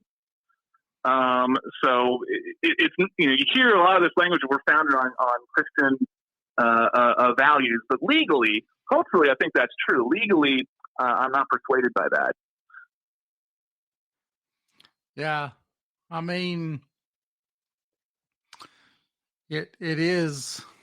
I don't know. For me, a person that stuff like this, I'm not dissuaded or swayed either way, one way or another, throughout my life, on stuff like this. I've always taken it as everybody has their freedom of speech, whether it's one way or another, or religious freedoms of one way or another. So it's never really bothered me, as far as that goes. I don't know. I mean, I guess that's just me, myself. If you can display the Ten Commandments publicly on federal land, but in Judaism, there's more than just 10 commandments. Well, I'm just saying, in Christianity, right, the Ten Commandments is pretty important. Yeah. So if you can display that on public or federal land, you should be able to display other religions like Satanism. I mean, I'm just saying. I'm not down with Satanism, but I'm just saying you should be able to display whatever you feel is your religion. Yeah, I'm not against one way or another because, to me, when our Constitution, when they came up with the freedom of religion, and that's what it was. That's your why freedom of expression and all that stuff. Came here. The majority of people come to this country for the freedom of religion and expression. And so, but it's really funny because that did happen, but then tons of people were killed because they were considered witches and stuff. Yeah. I mean, that's another story. That's another podcast on its own. But I mean, I really believe that, we here in this country alone can say that, no matter what it is that you believe, you have the freedom to believe it. Right. You should be able to believe what you want to believe. Right. And as when you actually teach, the majority of the stuff that you teach is cultural religion, so then people could understand if they go into other countries and stuff like that, what their culture is and their religion, so then they don't offend and stuff like that. Is it not? That's right. An example that I use here in Austin is back when George W. Bush was our governor. He had a campaign funder at a Jewish community center. and somebody from the campaign showed up with a bunch of pork barbecue. Oh no! Right, because we're Texans, we love our barbecue. No. You can't bring that in our kitchen. That's going to contaminate the kosher kitchen. And they're like, well, y'all don't like barbecue? What's the problem? So I just want to make sure that when my students graduate, they won't ever make a mistake like that. That's a big part of what I do. Oh, that's terrible. Someone said something. It's unclean. Pork's unclean, right, David? To them, yes. But I'll eat it all day long. I make some good pork butt. I'll tell you. So, Bunty in the chat room, why almost all Islamic countries do not provide freedom of speech? Well, I mean, that's a big can of worms, right? So we have to talk about what do you mean by an Islamic country? Do you mean Muslim majority, or do you mean the government is actually religious, right? So Saudi Arabia, for example, has a theocratic government. Iran has a theocratic government. As far as what you're allowed to say in those countries, yeah, there's limits. You can't do things like you can't missionize, in those countries. In America, that would be protected under a freedom of speech. As far as why they do that, I mean, that's their interpretation of their religion. It's not my job to defend their decisions. And I tell it to my students, well, we don't have to like all these religions, right? Mm-hmm. We just have to understand them, right? Because the more that we know about them, and the more that we're able to deal with them effectively. I mean, there's a reason that I live in America and not Saudi Arabia.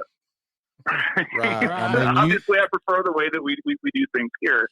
You can you can go all day long if you're a Jew, and just say if you're a Jewish and you lived in Germany, and you can go all day long and profess Jewish religion, but until you get caught, that's the problem. When you get caught is when the problem occurs.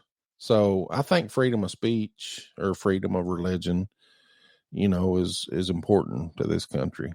Because, I mean, if you do get caught, you have laws that you can go by.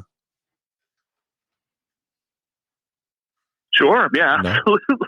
No. I think, that's what we've been fighting about this last month in this country with Twitter and Parler and all that is, right. free exchange of ideas, and who gets to put their thumb on the scale.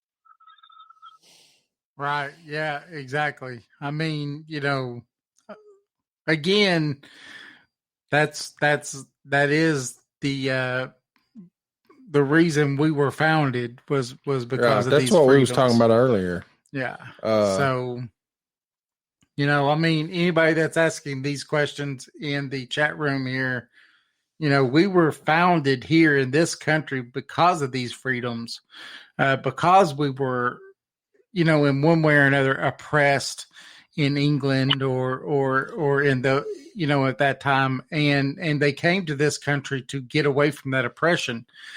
But that didn't stop the oppression in the rest of the world. Somewhat it did. I mean, if you were British and you came to the colonies and you lived in the colonies, right here, as long as, and you said it before, as long as you pay your dues, right, it was fine.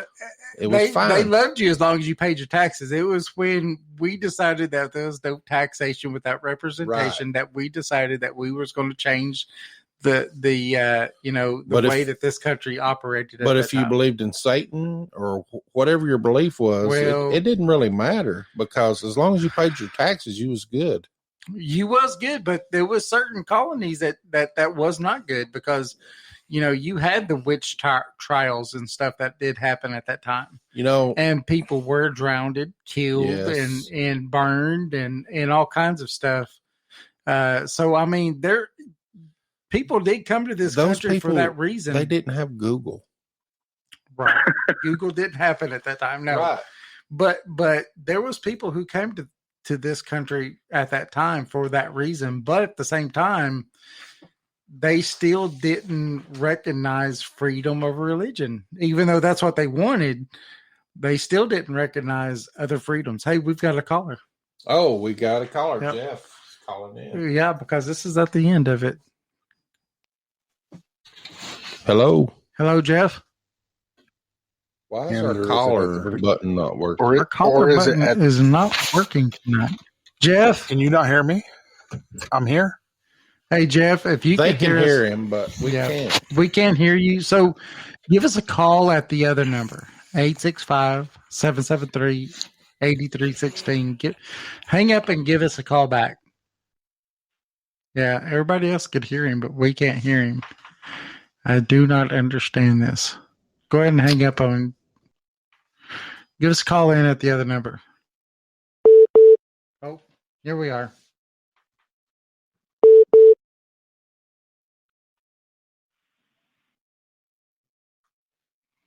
Hello, Jeff. Hello, Paul. Hey, how you doing? And the cricket thing? I had to do the cricket just one time. He's all about the cricket. You know that, Jeff. If it's I dead guess air, the question I have to ask is your poor guest, I think, started off on demonology, but has been pulled into freedom of speech and MAGA country. You're right. Which is where this is kind of going. Yeah. So I just wanted to acknowledge him before it went too far off, because we are in the third hour. The third hour is where things get a little bit hectic around here. They get a little red, white, and blue. They get a little mad as hell. I'm not going to take it anymore. So I just wanted to say to the guests, I appreciate you coming on. It was a good show, and thank you guys a lot for doing what you're doing, and keep on doing it. We're appreciating it out here. Thank you, Jeff. Yeah, thank you. I appreciate that. Yeah, we do tend to get a little off topic in the third hour. But sometimes it does. Sometimes, but we're still talking about religion. Do you have a question, Jeff?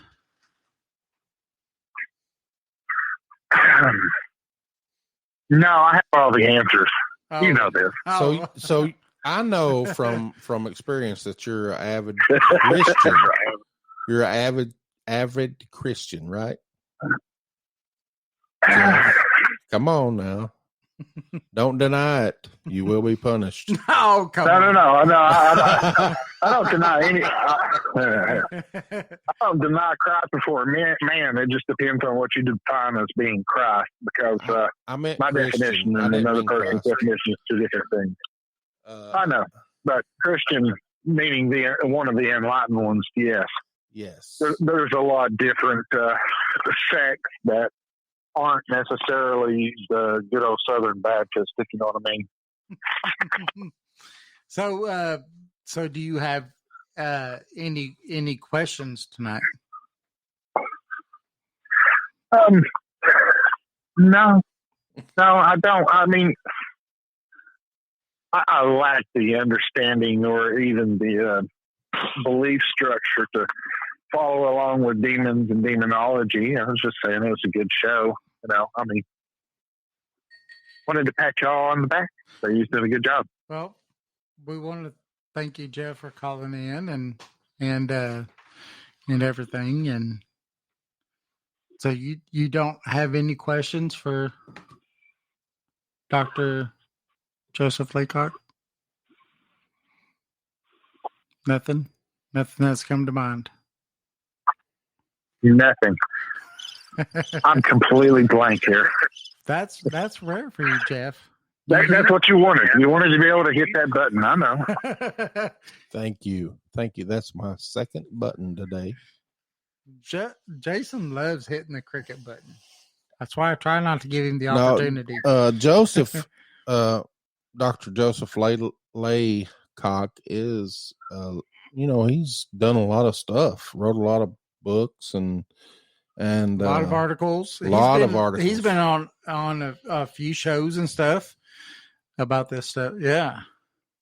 I mean, especially the last book that he wrote was talking about Satanism and, the religion of whatever that is.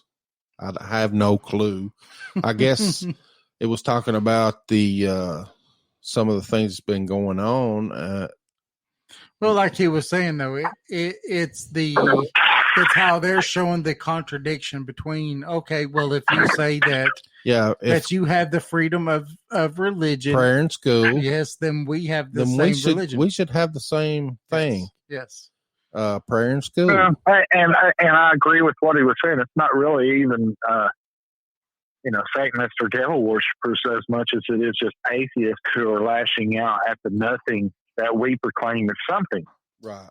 We those of the Christian faith stand on their pedestal as, God has handed us this, and as every religion does.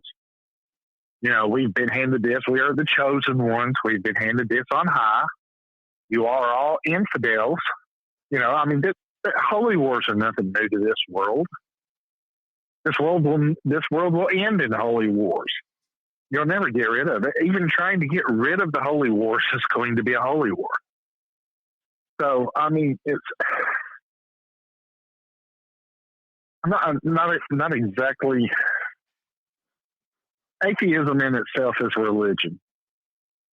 It is. But I'll bow down to the great atheismo. They're praying to the thing that does not exist, the thing that is not a being, the thing that is anti everything that we pray to. Okay, fine. You're praying to something. Why are you praying to something? Maybe you shouldn't pray to anything if your doctrine is true. I don't know. It's just a thought. Just the little things that keep me awake at night. Well, why bother praying then? If that's the point, why not just have some Post-it notes for yourself in the morning? I don't know. Over the years, I have become atheistic, and I myself don't believe in praying to anything, or I don't think that there's a benevolent or malevolent person that's overseeing anything or has overseen anything that I do, that it's myself that, I'm the one to blame for anything that I do. I can't say that the devil made me do it, or I did good because I believed in such and such spirit or such and such God. So I don't know. And I'm not that far off. I'm not that far off from you, Dave. All I believe is that there was something that set the top into motion. That's it. Yeah. Whatever its intention was just for the top to be in motion. It did not say good. It did not say bad. It did not say anything indifferent. It was just that we're putting the top into motion, and that's it. What it turns out to be, how it lands, doesn't matter.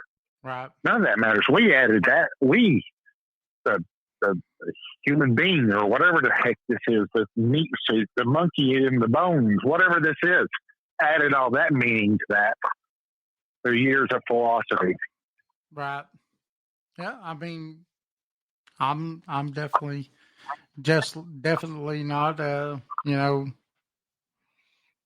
not saying that definitely is not possible. What do you think about that? Well, we've got I just finished editing a textbook on world religion. There's a chapter on atheism, and half of that is just describing all the different kinds of people that fall in this category. So that would include agnostics, right? Mm-hmm. People who say, I don't know. That would include the chapter talks about deists, right? Deists, a lot of the founding fathers were deists and said, I don't believe the Bible is the word of God, but there's got to be a God because something created all of this, and we can learn about the creator by studying the creation. And some of them said, I think the universe is like a clock, and somebody wound it up and left. And even have people in the atheist category who seem to genuinely hate God, right? That would include people like the Marquis de Sade, right? Who wrote these very kind of blasphemous books. So it's hard to have a conversation about is atheism a religion or not, because there's so many different kinds of people that fall into that category, right? Yes.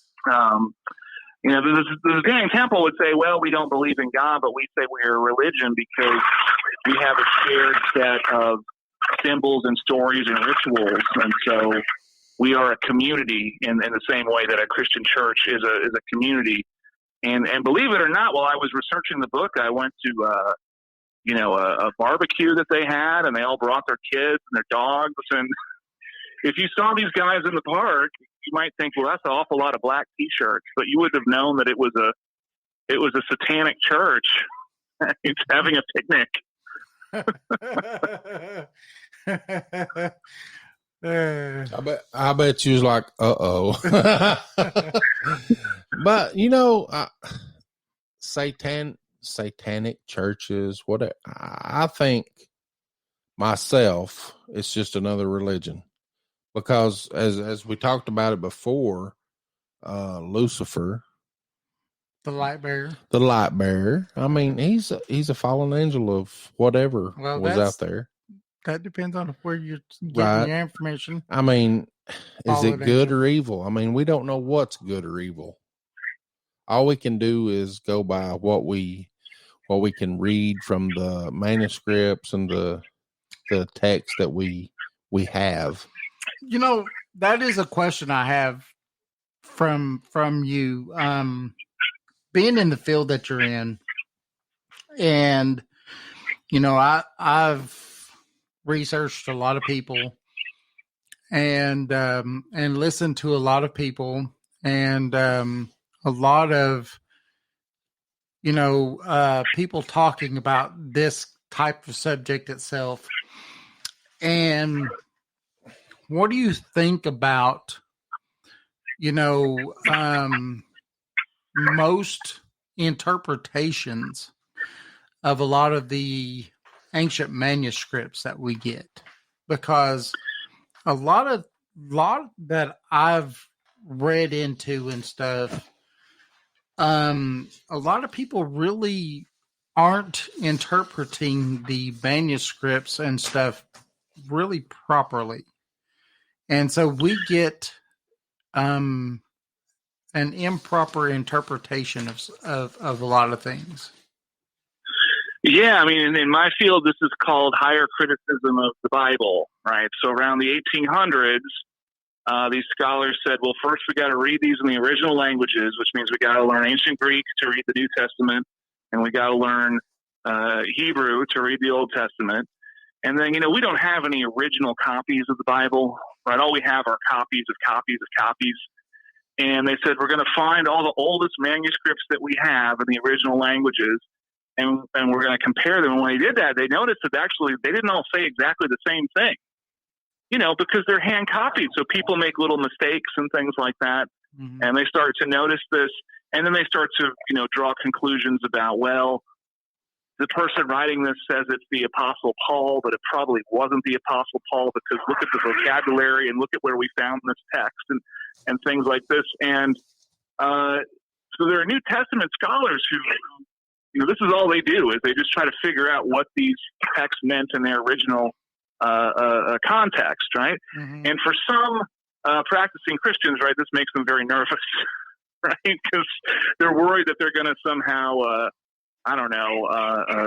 crumble the entire foundations of Christianity or something, messing around with these texts. I tell students, if you're Christian and you believe that this text was inspired by the Holy Spirit, then it doesn't really matter how the text ended up the way historically that it did today. So try to relax.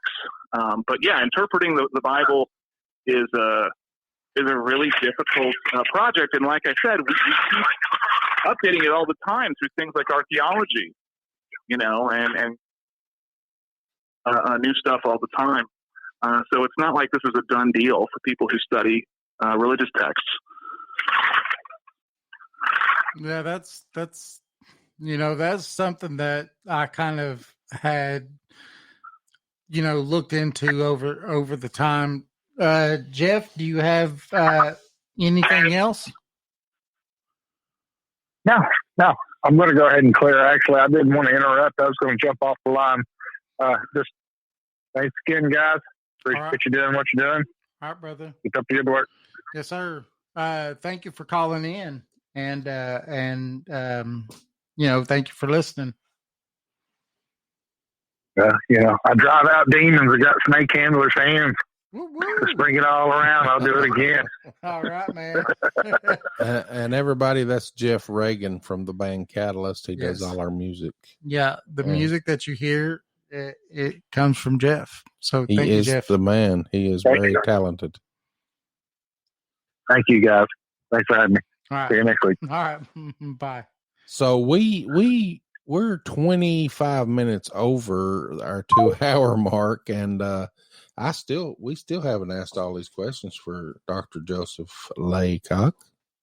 I've got one that maybe he could answer before we.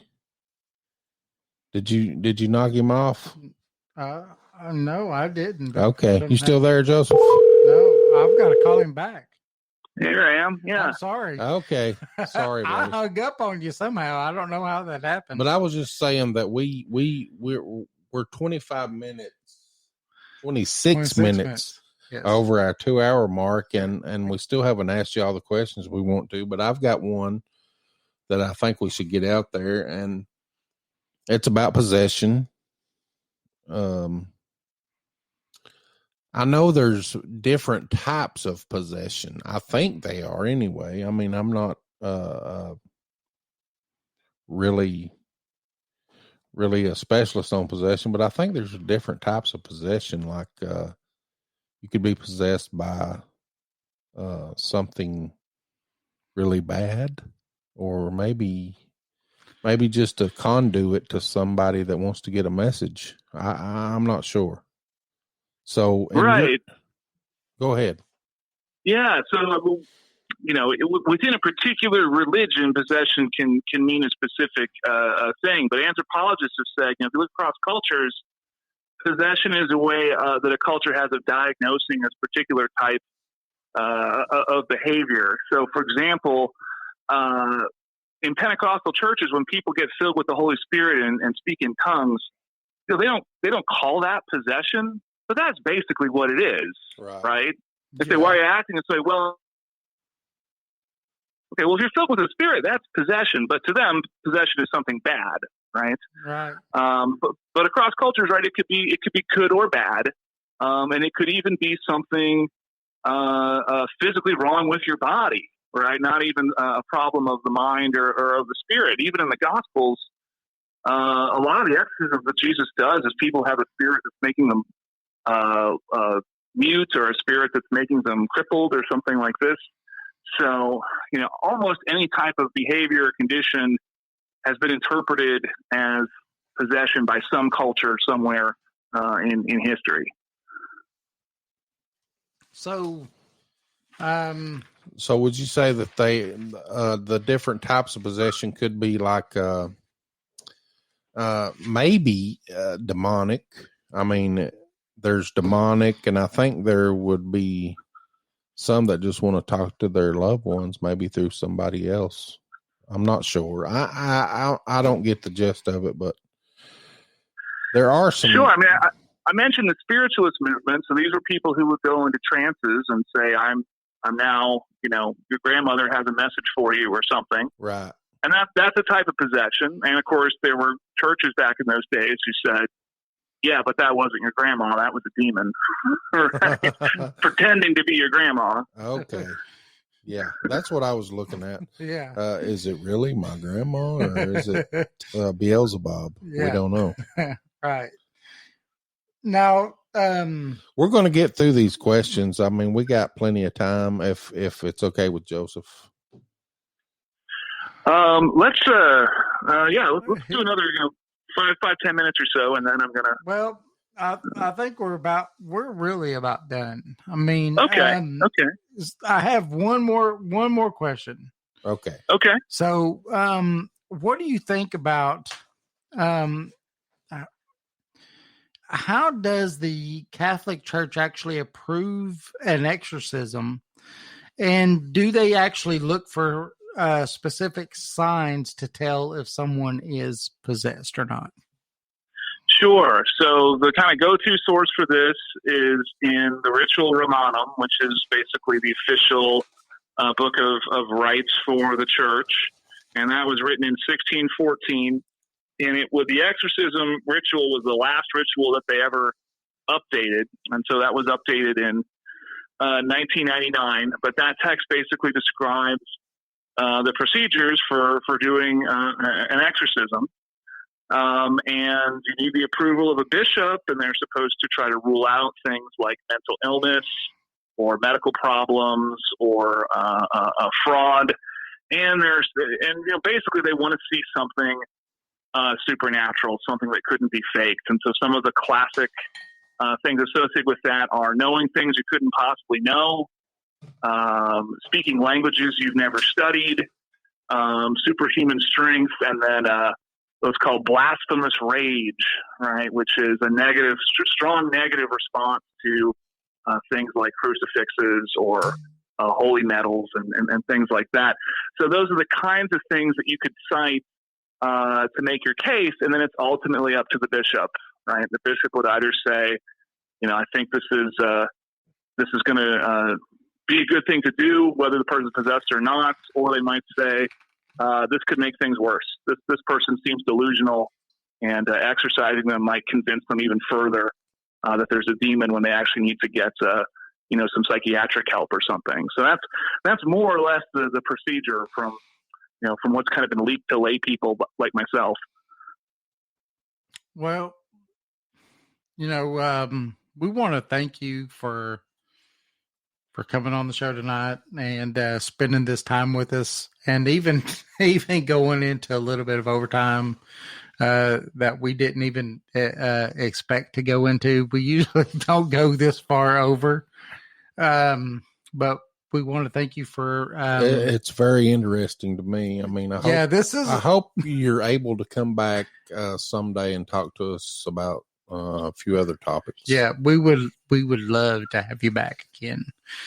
Well, this has been really fun, guys. Thanks so much for having me. Yes, thank you very much. And if you would go ahead and give out some websites or some other things as far as where your books are and stuff like that, that would be great. And everybody, you could go to our site and see all this stuff also. So, all the Amazon and everything where all of his books are listed on our site also. But if you'd please give them out before the end of the show, please.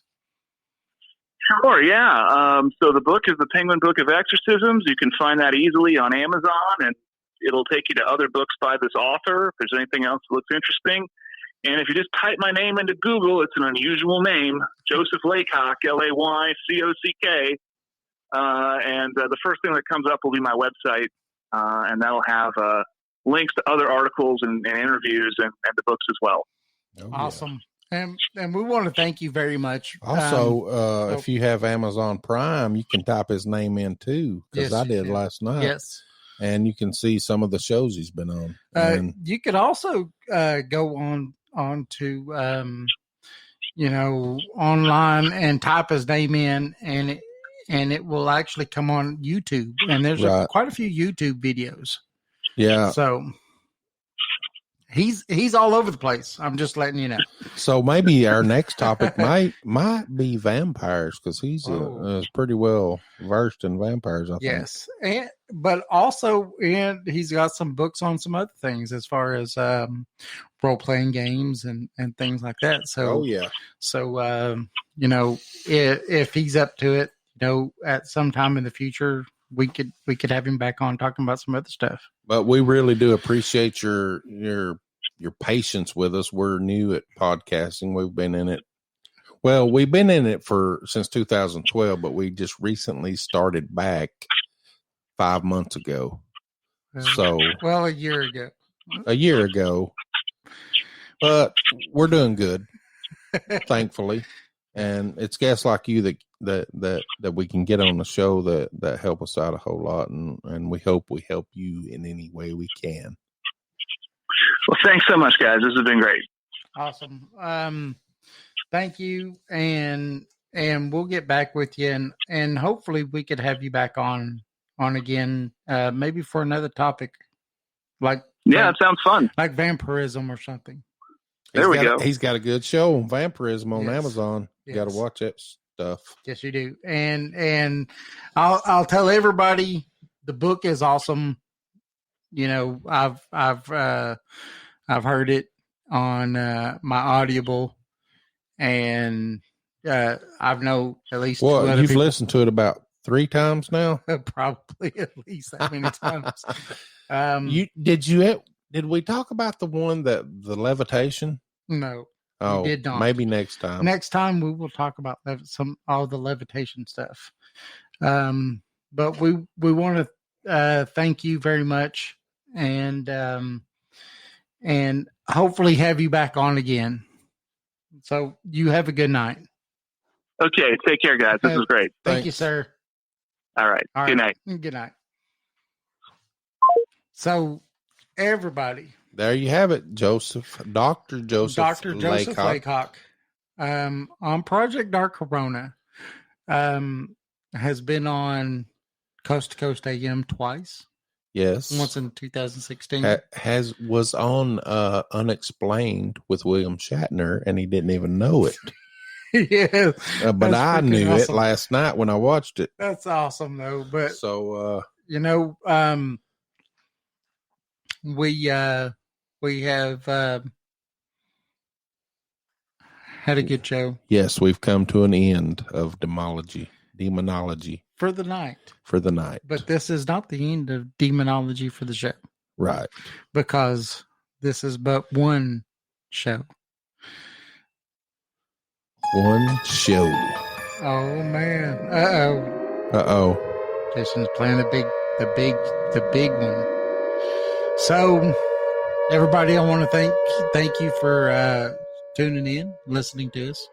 Project Dark Corona podcast. Yes. And we want to thank everybody for the people who've called in, Mr. Lee Price and Mr. Jeff Reagan. Yes. And we also got to thank Jeff for all the awesome music. Yes. And we also have to thank Mr. Lee Price for the awesome guests. Oh, yes. What title did I give him earlier? Mr. Lee Price. Guest specialist. No, I don't think that's it. I can't remember. He's typing something in maybe. What's he saying? What was the title I give you, Lee, for the that's who I need to get, Captain Kirk. Oh man. Maybe. I mean, I think he would be able to come. I mean, he's just sitting over there on his ranch. So we want to thank everybody that showed up. That's typed into the, Yes, Lee Price is Project Dark Corona's event specialist. That's it. Yes, Mr. Lee Price is the event specialist. He helps us get all of our guests. So when we have great guests, but you know who we got next week? Mrs. Sherry Michaels Perry. Sherry Michaels Perry. You guys can't miss this. She's from Appalachian Spirits and Folklore. That's right. And she's going to be talking with us about the Mothman and MIB. Men in Black. Woo woo! Yes. So maybe she's had some experience with this. You think so? That'll be fascinating to find out. Miss Sherry Michaels Perry from Appalachian Spirits and Folklore on Facebook. It's going to be great. All right, Black Dragon. I hope you won't miss it. It's going to be a good show, and Sherry Michaels Perry is awesome. What does that say? Oh yeah, 84 people are signed up for Sherry's show. Woo! That's awesome. That's awesome. If we have another, what does the Black Dragon say? That's something that they always wanted to get into is the Mothman. Me too. I mean, I've heard of the Mothman, but maybe we can get some real Appalachian stories about it.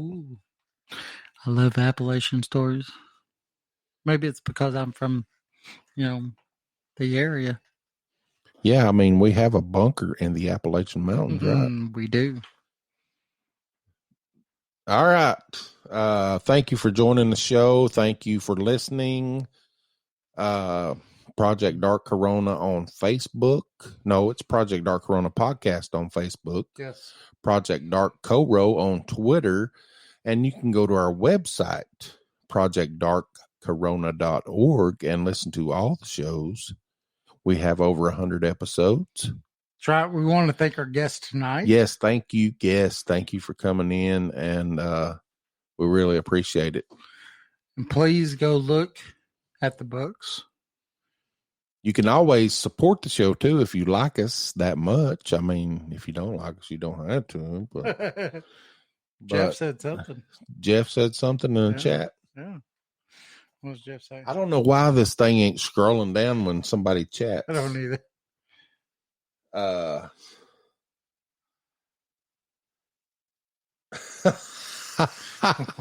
What did he say? Jeff says, I thought it was going to go all madder than hell tonight. It may do it. We still got time. I mean, there could be another show. There may be another show after this show. So stay tuned. Stay tuned, Jeff. Don't go anywhere. Everybody stay tuned. So this is the end of the show. And we will see everybody. Thank you for tuning in. And next week, Sherry Michaels Perry.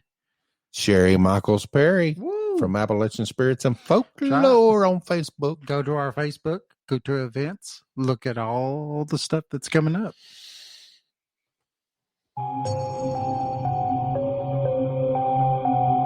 Welcome to Project Dark Corona. Project Dark Corona presents Project Dark Corona Podcast.